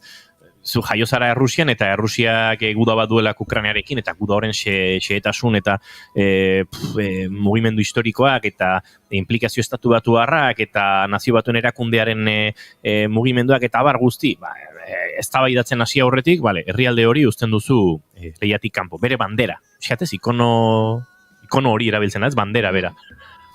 Errusian jaio zarelako ezin duzu lehiatu zure bizitza guztian kirolari bezala? Nik hori ez dut pentsatzen, ez dut uste horrela denik. Euki behar duzu eskubidea lehiatzeko banderari gabe. Akaso euki beharko zenuke eskubidea banderari gabe lehiatzeko Euskal Herritarri zan? Hori da. Egon gabe? Baita ere noski, hori da puntua. Neretzako. Gero baita igual herrialdea beste modu baten zigortza, osea, ez bakarrik zeukitzea representanterik edo horrelako zerbait, segurazki sanzio ekonomikoak ere omerko lirateke, jo que se diru laguntzak edo ezin daitezkela sede izan ez dakiz bat urtetan, igual hori gertatzen da ere bai. Hori, pues ez dakit, nik benetan esate dizut, osea, Eurovisionekin Israelen kontua, osea, pixkat esan zutenean hori partatzen dula normal, pixkat harrapatu nindun, egia esan de ez dut ulertzen. Indiokarrek dio, goiurirekin nao, osea, puntua, zuek uste duzue, herrialde bat gerran balin badago, herrialde hortako kirolariek ezin dutela munduko lehia. Ez, niri nintzen, dopinaren gatik Errusia zigortu zutenean hartutako erabaki horretan, Osea, horrengatik ari nintzen. Ez dudala ulertzen. Zigor hori etzai dalako, zigor eruditzen. Egia da, Maialenek esan dudala, ezin duzula egoitza izan. Zigor hori ulertzen, benetan sentitzen dut horrela. Claro, hori nik ere ulertzen dut. Eraginan abaritzen dula. Bestela, zigortzen zaitut, baino zure herrialdeko kirolariak ala ere parte hartu dezakete, eta dominak irabazteko aukera daukate, eta ez ez ardura kolektibo hori gizabanakoaren gainean jartzea bakarrik gertatuko litzateke olimpismoan. Baina eske gero horbait hori ikuslegoa sartzen da, zer toleratzen duen da, zer ez, horreitik adibidez Eurovisionia aurtengo boikota planteatzea, askotan baita ere, derrepente olimpiadak edo Eurovision ez balima da rentable ateratzen jendeak esan dolako horrela ez, printzipioz gauzak berriro pentsatzen dira, ez? Baina ezagit, beti hipokresia, oso hipokrita irute zaita horten Israelek parte hartzia, batez ere egoera zein dan ikusita, da gainera eramatea partaide bat, dena LGTBIQ+. Eta badagoenean gainera aurrekari bat, eta dela Rusia lehia horretik kanpo utzi zutela demostean. Da, baina vamos, a ver. Ez dauka zentzuik, baina boikota, urtero eskatzen da boikota, Israelena, ez du gaztu behar, ez dela urriaren 7an hasi Israelen sarraskia.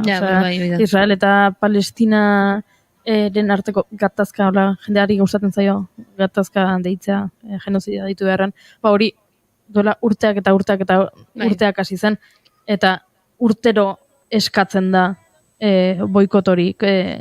Txirrendularitza talde bat dugu imaian Israelek. Eta horrelakoak.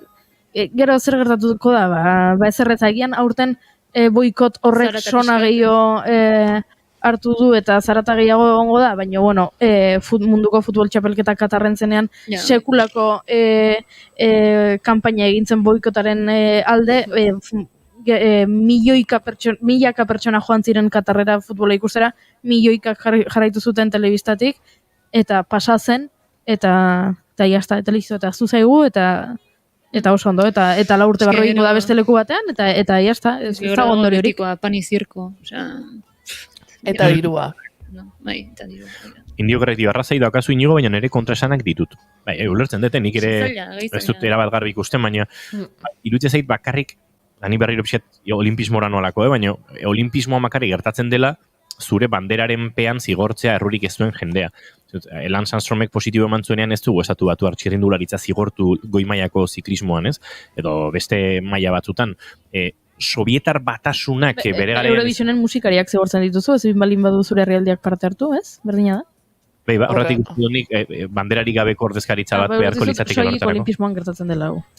Ez, soilik olimpismoan ari garela zalantzan jartzen iruditzen zaitez. Osea, Errusia zigortu zenean dopin kasu modernoagatik, ze Sobieta batasunak iraganean ere izan zituen, Errusiak ezin izan zuen lehiatu, baina beste batzorde batekin, edo beste izen batekin lehiatu ziren bertako kirolariak.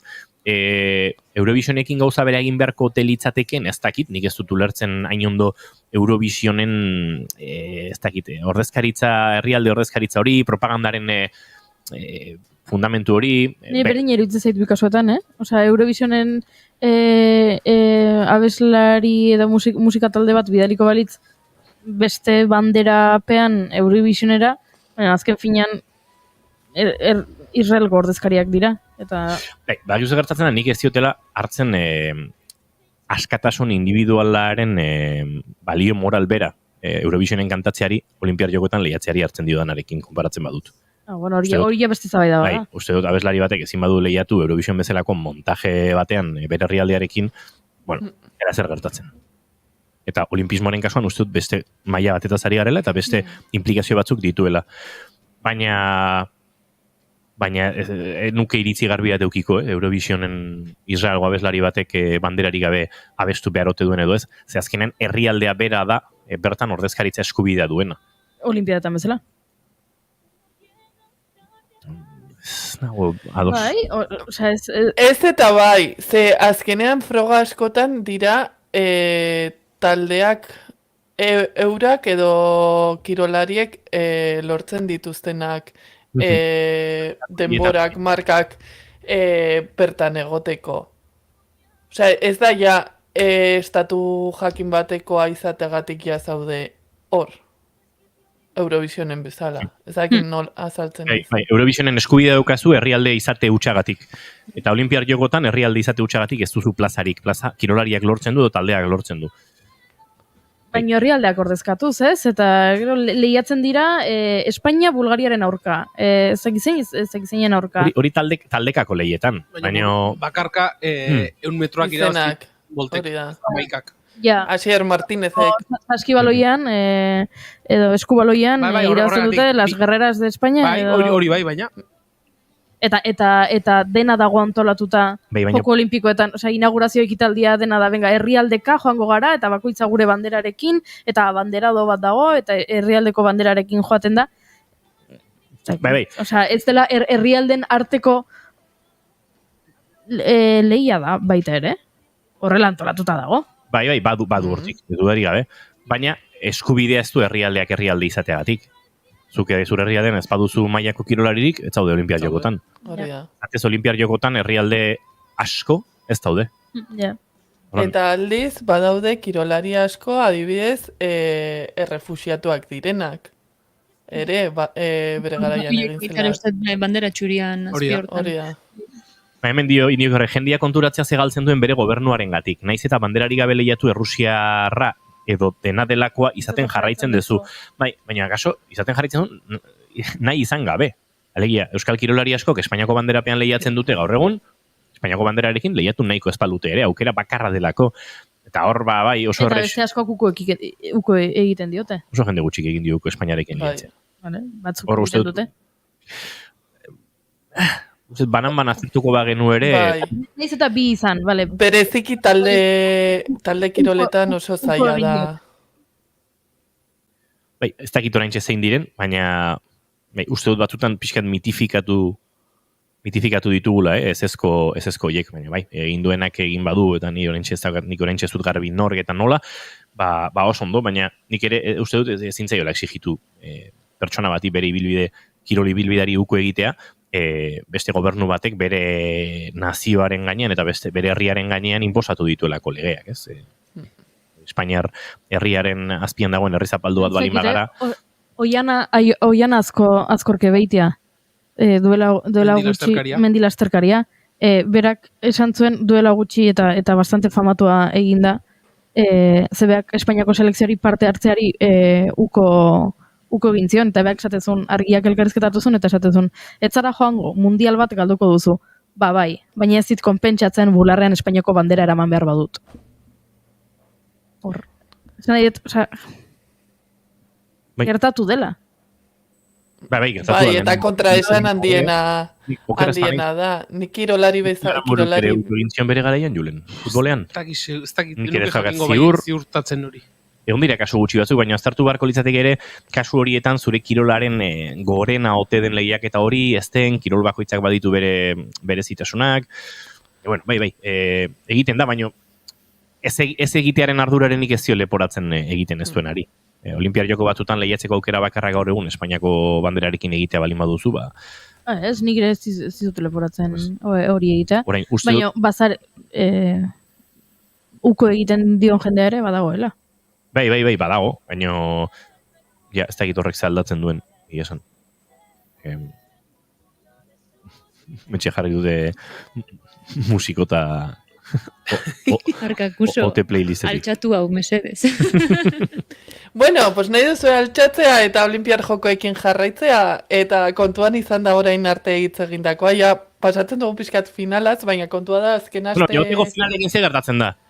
Bueno, irabazi zuela. Naiara, txonija batek. Berak esaten du, bere burua definitzen du txonija, txoni eta pija. Bezala. Naiara da super jatorra, ni nago oso pozik Naiarak irabazi duelako. Hau da Naiara?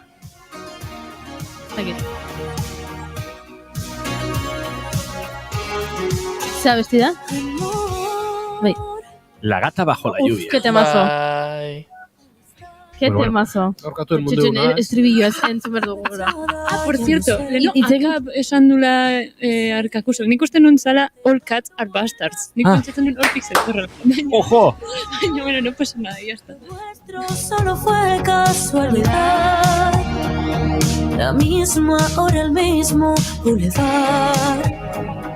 No temas, no hay cuidado. No te culpo del pasado, ya lo ves. La vida es así. Tú te vas y yo me quedo aquí. Lloverá y ya no seré tuya. Seré la gata bajo la lluvia. Y maullaré. Euskal Herria gertatzen ari da. Arkakuso, Goiuri eta Maialen Tellabide hementxe ari dira. Es que temazo, Hau Rocío Durkalena da. Bai, kriston temazo. Si hor daude diba batzuk, merezi dute azterketa bat. Ba, Naiara da diba horietako bat. Eta Naiarak irabazi zuen atzo gauen Operación Triunfo. Osea, ja bukatu da. Atzo bukatu zen. zen. Bukatu da. Ara, entzuleok, irabazi duela Naiarak. Jo, hau da enteratzea, Julen. Nik ere ez dut ikusi. Nungoa da Naiara hau? Zaragozakoa. Zaragozakoa da, eta... Maina. Euskaldun bat zegoen finalean. Bai. Getxoko Martin Urrutia.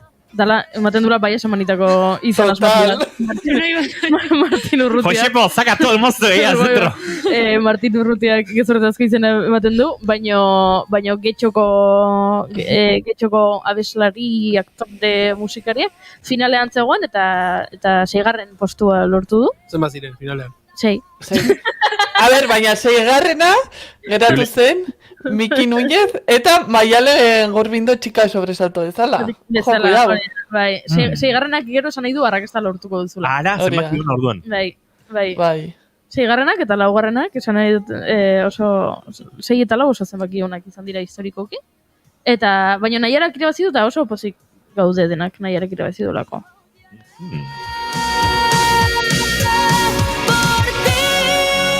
Ni orain enteratu naiz Naiara hori existitzen dela. Ba, Gabi. Bueno, bos Naiarak irabazi du eta... Ondo, ez txarrean esaten, baina. Arkakuso! Arkakuso ketzuen Naiarak irabaztea? Ez, nik Ruslana nahiago nuen. Baina, ber, zintzoak izan da egia da nolabait maila berdinean eta altuan egon den bakarra Naiara izan dela, baina niri ezian asko transmititzen. Atzo izan zen lehenengo aldiz konektatu nuena. Ze, ez zuen asko espresatzen, niretzat, Baina, klaro, hori ere da pertsonala. Arkakuso, esan dugu orduan Operación Triunfo atzean utzi eta Olimpiar Jokoetaz hitz egin nahi zenuela, baina nahi gabere aritu gara, Olimpiar Jokoei buruz, beste modu batera. Zuk agindu, Arkakuso. Ez que kontua da, azken aste honetan, saioaren edo programaren azken aste honetan, joan direla Espainiako Komite Olimpikoeko kideren bat, eta egin dute Espainiaren Olimpiar Jokoetako ereserkia. Eta joango dira kantatzera. Serio? Eta kontua da hor. Imaginatu Martin ez dela identifikatuta, ez? Kirolariekin gertatzen den moduan. Bularrean edo kantatuko duen ereserki horren estatu horrena. Claro, baina agian berak kontratuagatik badu sinatuta. Edo izango du aukera ez esateko. Ez esango luke, ez esango zenukete zuek. Zera pixkat, niri iruditu zaitere kirolariekin ere gerta daitekena. Ez du nahi atalaian moralaren irudia eman. Baina zuk Operazion Triunfon zure izena ematen duzun momentuan ere baduzu bide konkretu bat hautatu izanaren konfirmazioa. Badakizu bide komertzial bat aukeratu duzula, zilegi dena, dudari gabe, musikaren arloan nola daiteko arrakastara heltzeko. Hori da Operazion Triunfo, gero beste ezaugarri batzuk, pentsa genitzake. Hori egin baldin baduzu politikoki oso konbentzituta egon behar duzu zure buruarekin, puntu ontara iritsita horri uko egiteko. Iruditzen zait, badela zure bide horren, urrengo pauso bat, ez? Eta ez dakit egingo nuken, pentsatuz, abia puntu bezala nintzatekela Operazion Triunfon egongo. Bueno, baina pentsatu, egon zarela eta finalista geratu zarela. Hori egin izan banu, ziurrenik beste pertsona bat nintzateke, eta orduan akaso joango nintzateke. Ni neu gaurkoz, bestela ere nintzateke joango ez. Eskainiko baliate Eurovisionen ordezkatzea Espainia ere nuke egingo, ez dakit. Oso garbia daugaturi. Bai. Baina berdin diot, kirolari banintz goi mailakoa, Olimpiar Jogotara Espainiako banderapean joango nintzateke, noski. Coleccionistas de postales, de repente. Baina hori izango zen Eurovisionen. Correos, atzean jarrita. Eta hori ze jantzita. Postari dizuazarekin. Bespin hori batean, estenatu gira. Zonde bien pasatzen hemen. Bueno, aurduan, zuzeri ingo zenuketik. Joango zinatekete kantatzera Espainiako komitearen ereserkia. Ze hori da gauza, ez? Zuk esan duzun erekin ados. Ni zera joango naiz kantatzera, ni naiz joango kantatzera ez da... Gizun nire hietan abestuko ezu. Nola abestuko, nik zuk nire hietan... Bueno, baina, zuk esan dezu, agian ni joango nizera lehenago. Grabatuta utzi. Edo bestela, upload telesaian bezala, agian momentu horretan... Kainoi batzeon pantalla batekin abestizien letra jartzeko, eta hola. Eta hor, zu azaltzeko. Disko bat ari zait bururatzen, iosteko kantuak. Hor, dozena bat utzi, dozena bat lagunentzako, eta hola, hiltzen direnerako, badaukat, euren kantua. Agian deituko diogu Patxi Larun berita esango diogu iruden imprimatzeko. Gure argazkia bialtzen diogu, imprimatzen gaitu iruden, eta ja, hileta guztietara joateko. Beraz, joango zinatekete kantatzera... Egin behar nuen txiste txar bat, baina ez dut. Egin. Eski oso txarra da. Orduan ez esan. Behin esaten duzula, ari zara, baimen eske, eta baimen haman dizugu. Iruden imprimatzea, nik nahiago dut Iruñe bezala imprimatzea. Ez toko gazerek. Nik izango nuke, enitzakela joango inora, abestera. Igaina parrintzak. Julen nire fana da, A ver, Julenen mikroa bera, Irunenen mikroa bera. Venga, Juri, zuk esan bartzen. Zuzi presioa den herrialde baten ordezkari bezala. Osea, ez soilik abestea, edo baita kirolari bezala, edo zakit, baina bereziki abestea jote zenen herrialde baten ordezkari bezala, osea, gero, presio hori ez dut nahi niretzako. A ver, nola zen, persona que bat joan zen Espainiaren izenean. Txikili 4. Hori. Horrek presio asko eretzun sentitzen. Hori nintzen, ez? Ez, Txikili 4. Ez? Hilba zen ere ba. Hombre, pertsona ja, ez? Pertsona ja, baina... Eta, opa, jo behaz un korral, hori Hori etzen Hori etzen joan, ez? Hori aurkeraketa fasean gatu zen, zorionez. El koala. Bai. Baina beste bat okerro zeon... A ber, baina Txikili 4 ere kontatzen du, gero etzuetela hain ondo pasa, dena txantxa bat bezala hasi zen. Bai, broma eskutetik. Kontrola galduztuten bromak. Troleatzeko izan zen, eta azkenen joan ziren, eta gero kontatzen dute Silvia Abril ere antzen, eta dantzarietako batzen, eta gero elkarrizketetan kontatu izan dute, gero badagoela, hor beste presio bat, azkenen diplomatikoki ere protokolo batzuk jarraitu behar dira, eta bazegoela, ez zutela hain ondo pasa, ez nik, enuke nahi. Bueno, Arkakuso, Laiztera agurtu egin martzaitugu, zen Maialen Tellabidek... Ni ez dit emango denbora gordana kontatzeko, Ez, baina, bueno, ni hasten naiz. Hasiko gara, torrengo bukatuko dugu. Nolako zerbait. Azken gaitxo bat hartuko du hemen. Zuko aukeratu behar duzu, Arkakuso, nahi duguzun hitz egin. Praka bakeroetaz, edota Groenlandiako glaziarren izotzekin egindako kubatetaz. Groenlandiako izotzekin egindako kubatetaz. Eta hori, nundi dator, a ber, ze pasatzen da hemen. Zuek badakizu esan moldea de... Ez arela usartzen hau egitera. Bai, elduia zuku bat. Elduia zuku bat, bueno, pues hori egin dute Persiar golkoko herrialde hauek orain aberats ez betetzen ari diren herrialde hauek eta turismoa ere luxuzko turismoa eskaintzen duten hoiek, azkeneko izan da Groenlandiako glaziarretako izotza hartu, urtzen joaten dena, eta kubatetan jarri. Gutxi geratzen da. Baina, ojo, ja ez da zenbat ze gutxi geratzen den. Osasun ikuspegitik, hor egon daitezkeen virusak edo animali kontuak. Que se los lleven por delante. Bai, egia da, egin dezatela garbiketa zerbitzu hori, baina nik esango nuke, behin izoztuta virus eta bakteria horiek hile egingo direla, ez? Akaso ez, baina virusa ez da berriro, bueno, ez dakit. Aktibatzen. Biologia ez da nire terrenoa, así que... Uste dute, zera, nola zan, kukum edo kukus edo... Kukus. Gai hori heltzerako orduan hautatzen ditugun adituei ere galdetu behar diegula ze gertatzen den virus eta bakteriekin izotzetan. Baina momentuz, izotza etxean egindakoa beharko du Iruñek Marianito hartu nahi badu orain, zegok agurtu egingo du eta tartetxua izango du bigarren kafean zuten jarraitzeko bere Marianitoarekin edo eta txokolatezko palmera batekin gu bezalaxe. Iruñez, ez da gizu zegoen dauden Tellabidek ekarri dituenak. Tellabide, badakizu. Geratzen garenean, ekarri... Hortako Iruña non bertat eta hain bertanen hau, así que... Baina bai, gatu berdeu, lasaion.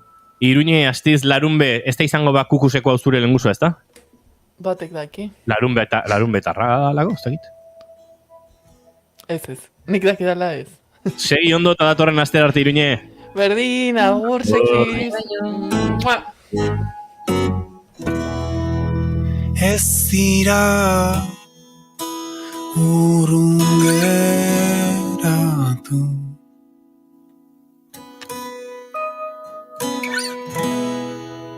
ametsik ederrena. Goizeko 11:43 minutu, denboraz justu xamari biliko gara gaur, Maialen Tellabiderekin Tania Mariaren bidea goiti bera aztertzeko, baina tira, abia puntua behintzat emango diogu eta datorren asteartean, jarraipena ala behar baldin badu. 17 minutu 12etarako eta gu aurrera goaz, hementxe bigarren kafean.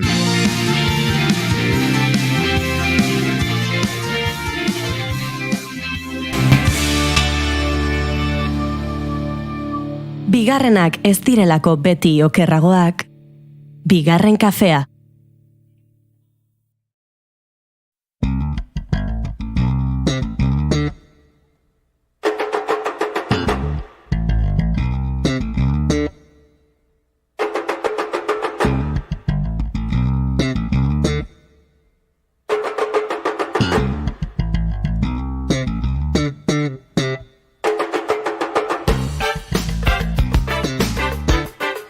Arkakuso bidali dugu 11etako egitera eta Maialen Tellabide gurekin zen dagoeneko, baina orain bai murgilduko gara txuribeltzeko teklen mundu honetan, txuribeltzeko teklak, txuribeltzeko sokak, txuribeltzeko ahotsak, denetarik ekartzen digu Tellabidek. Saiatzen naiz. Eta gaur, uste dut dagoeneko, pixkat funky giroan ibiliko garela aurreratu dezakegu, da bintzak kantu honek badu hori, ez dakit?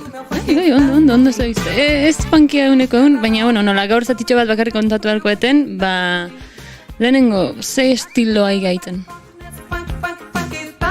Hor esan du.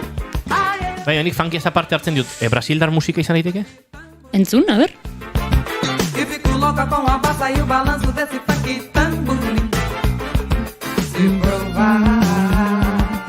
Badoka bossa nova puntu bat, ez? Samba, igual. Samba da. Bai.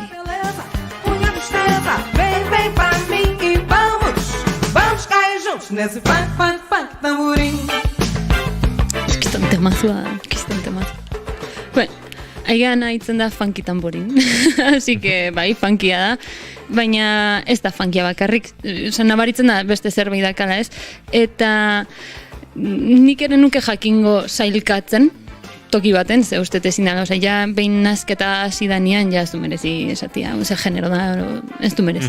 Orduan, bueno, gaurkoan pianista batekin ator, nahiko ez ezagunan ikuste, eta gainera ez dut ulertzen zebadan ez ezaguna, baina hori igual urrengoan kontaukoet. Tania Maria, zuek ezagutzen zenuten izena? Ez. Ez, bueno, Tania Maria, 1958ko irailaren 5ean jaio zen, alegia, bain, 75 urte ditu da nik dakitenez aktiboan jarraitzen du.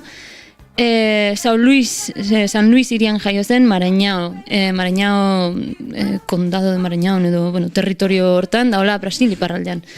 7 urtekin hasi zen pianoa jotzen, ze bere aita da bere anai arrebak, bueno, uste eta izpak diala, musikari afizionatuak zian, gitarra jote zuten, eta jam sesionetan eta hola parte hartze zuten, da esan zuten, ala, txiki zure bai, hasi zerbait jotzen, da piano klasikoko klasetan apuntatu zuten. Eta oso bizkor konturatu zian Tania Maria ume prodigio hauetako bat zala, eta 13 urtekin ja profesionalki lanian zeon. Sobra txapelketa bat irabazizun, eta ja kontzertuak ematen hasi zen. Hasieran, gainera bere aita gabeta, ja desmarkada total. Gero egia da, badaude bere bizitzako datu batzuk, pues, no sé, pixkat harritu diatenak, adibidez, 13 urtekin hasitzen jalanian, eta 17 ezkonduta zeon. Eta 20ekin antza, nola da, abokatu izateko ikasten hasi zen, baina, bueno, zuzenbide ikasten. Hori zuzenbidea, baina bizkorrutzizun, ze konturatu zen beria etzala, hori beria musika zala, eta hor sartu zen buru belarri. Eta 23ekin lehenengo diskoa, danba? Bai, 71an lehenengo diskoa, Hola que me llega, dala Mira quien llega, ez? Brasilen ateratako diska, eta entzuten nahi gana Madalena. Ez eta aukeratu hola kasualitatez, aprobos aukeratu. Se arrisca no palpite, diz que o nosso amor existe, forte, fraco, alegre, ou triste, ou Madalena. Meu peito percebeu que o mar é uma gota comparada. Ta ordutik gota 5 disko. Ez dira gutxi, Ez dira gutxi, ez. Eta guztietan bera da liderra. Osa, dira, Tania Maria, no sé, no guantos. Tania Maria, ez dakit, dana, bere diskak. Da zerbait, atentzia deitu ditena, ez du kolaboraziorik beste artistekin. Edo nik bintzat ez ditut topatu. Eta bere izenpean, daude 5 disko, azkena hori dela pare bat urtekoa, ez balimana biloker, 2022koa, eta egia da azkenekoak diskoak dia pixka rekopilazion, ez? Osa, best hits, ez dakizer, zuzeneko diska pila bat ditu, hori pila bat gustatzen zait, osa, azkenean entzuten dezu bene-benetakoa, ez? Zuzeneko disko gertatzen dena da, inorreztela, da oso aldekoa edo oso kontrakoa. Zuzeneko diskoena? Bai. Banian dena. Inorreztela oso aldekoa edo oso kontrakoa? Ez, edo... Erdibide gorkorik ez dagoela. Hori, bale. Asko gustatzen zaizkio, edo ez ditu ikusi ere egin. Bale, ulertu dizut, bai, ados nago, oso ados nago. Osa, jendea muturretan dagoela iritzi aldetik. Bai, nik uste du baiet. Osa, nik uste, eski, klaro, hau betikoa, taldea ona denean, edo musikaria ona denean, zuzenekoak pena merezi du. Adibidez, Tania Mariakin gertatzen dena da, daude diska batzu 80ko hamarkadan estudiokoak, eta gero daude pila bat zuzeneko. Eta egia da, desberdintasun entzun daitekela, baina baita ere, horrezatezu, eske plantilla ere desberdina da, zuzeneko hontan, zeon bera eta beste 2 pertsona, eta, claro, jazz musikari bezala, edo jazz pianista bezala, interesgarria da entzutea nola moldatzen ditun estudioan indako besti horiek, ez ditu aizeak, ez ditu ez dakizma perkusio, orduan alde hortatik oso interesgarria da. Esaten dezula, pixkat utza sonatzen nahi zuet estudiokoa, bueno, bai, baina eske zerbait desberdina aportatzen dizu, oza, regloa desberdina izango da, soloak desberdinak izango dira. Energia desberdina da. Orduan alde hortatik kontonokita ze generotan gauden, edo gutxienez musika improvisatuan munduan, bai da nik uste interesgarria zerbait benetan pena merezi duna zuzeneko diskoak ateratzea. Eta eske pila bat ditu, pila bat. Ni oso zuzeneko diskoen zalean naiz, ez musikariengatik, ze badakizuenik musikaz ez dakidala. Bueno, naiz ikasten. Bai, naiz ikasten pizkanak. Azterketak egiten dizkidazu eta ari naiz ikasten. Baina zuzeneko diskoetan gustatzen zait, publikoa entzuten denean. Hau da, batzuetan entzuten den norbaitek bapatean, bat, edo, ze batzuetan oso deigarria izaten da, oiu mota hori, edo norbaitek esaten du, beste bat, edo entzuten duzu norbait negarrez, edo norbait txalo hasten dela, eta gero bapatean txalo pila bat. Gehiago gustatzen zait, zuzeneko emanaldea, ambiente hori,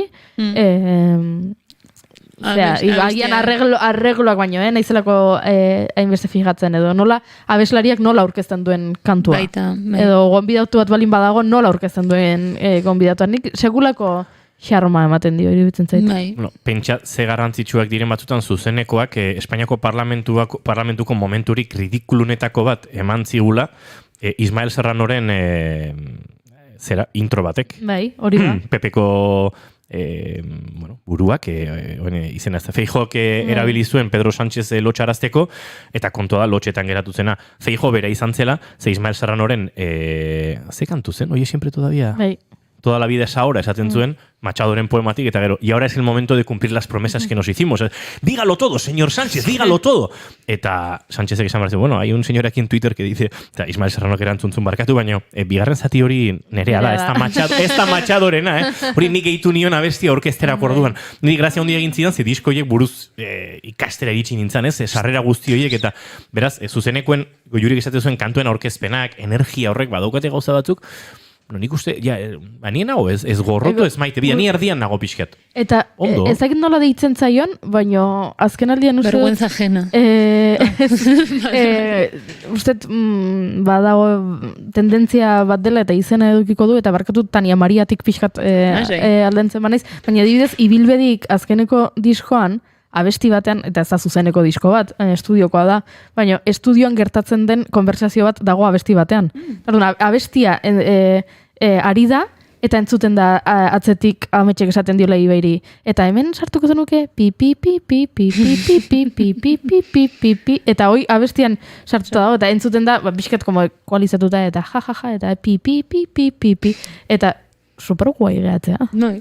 Benetako ematen, egiazkotasun hori ematen dio, nik uste. Eta hori, nik uste Beatlesen diskoren batean ere gertatzen dela, ez? Eta, holako disko askotan du delako. Edo abestia bukatu eta minutura azten den,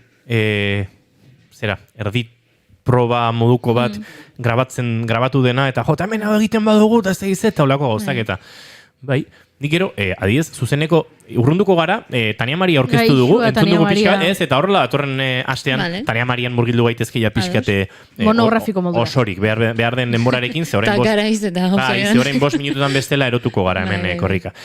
Adidez, zuzenekoak bereziak direnean. Esaterako, nik MTV Unplugged garai batean oso goran egon zirenak, lehan aipatu, egiten ari dira, talde garrantzitsu edo talde oso ezagunek gutxi egiten dituzte jada, galdu da hori, eta iruditzen zaitor bazegoela beste sonoritate batera hurbiltzeko apostu bat, kantuak birrasmatzeko, beste instrumentu batzuk txertatzeko, eta nik... Horrekin ez da egit guztiz zer ikusia dakan, baina egia da industria musikalean badagoela tendentzia bat eta dela dinamika falta.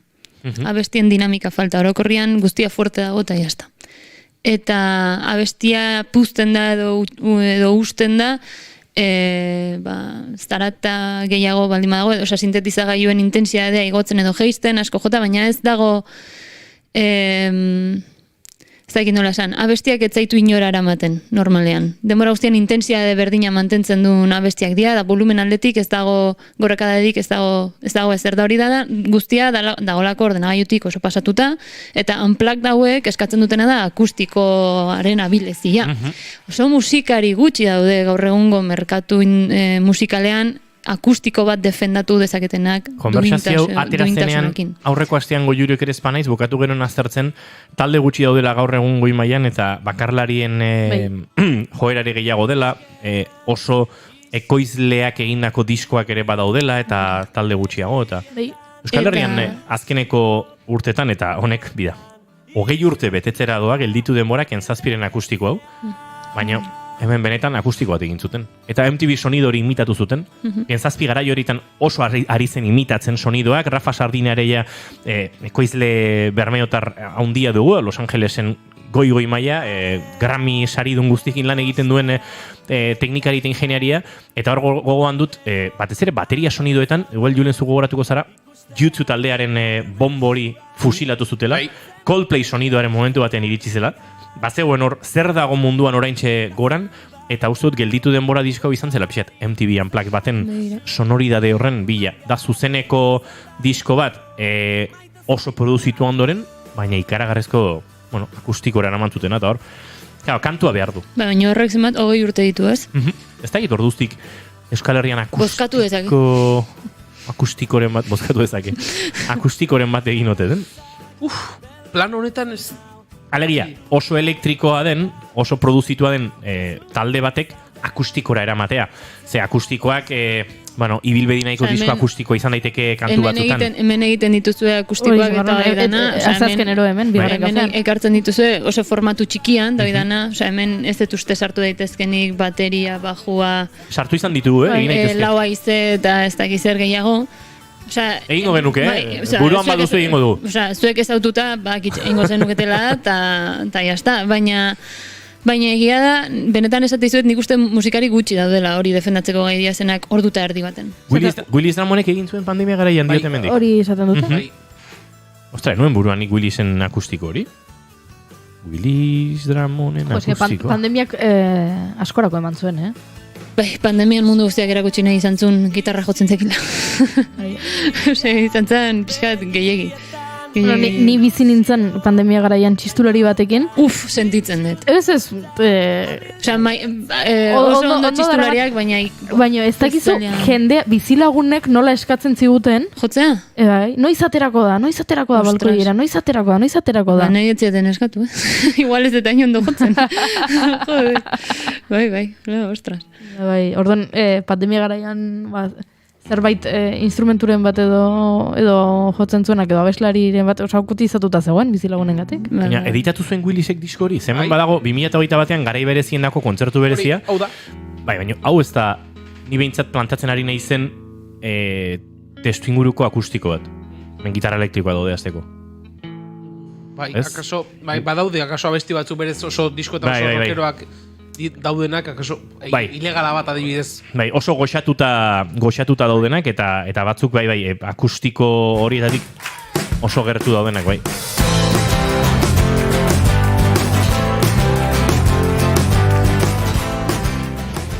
Bateria bera gurrezko eskobilekin hot rotekin dago, ez da? Bai. Se te paga tu Adelaide, ya nadie arenación. Kasu honetan enuen buruan banekien pixkate goxatutakoa, baina badode kantu batzuk oso akustikotik egindakoak. Willis Dramonek, Genzazpik, eta tartean norbait azten hariko zaigu, egongo dira. Baina, bueno, gero baita eske genero kontua da, ez? Segun zen musika moteiten dezu, nik nola, ez dakit, igual, ofizioagatik edo betiakat joera estilo, ez dakit, ez hainbeste estilo klasikoa. Baina, bueno, jazz musika edo mota ontako musika entzutera zuzenean, eta oidana, eta beti espero izaten dut maila altu bat entzuten nagon musikarien gandik.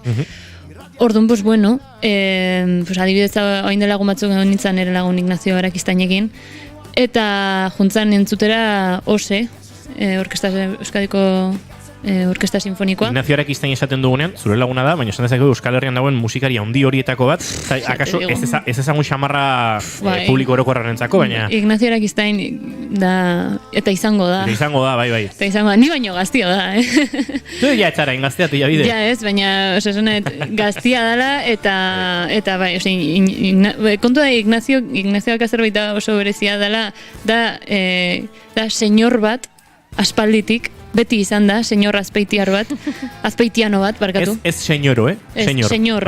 Eta orduan, ez dakit, jakintxua izan da betidanik. Eta orduan, beti jakizan du mugitzen mundu hontan. Baina, bueno, kontu da, entzun zula Rachmaninofferin 3.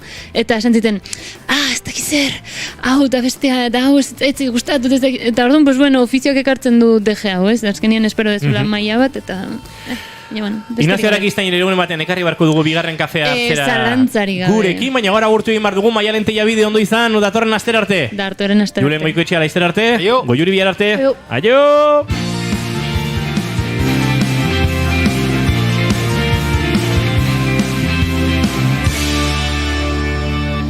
Keep calm and bigarren kafea.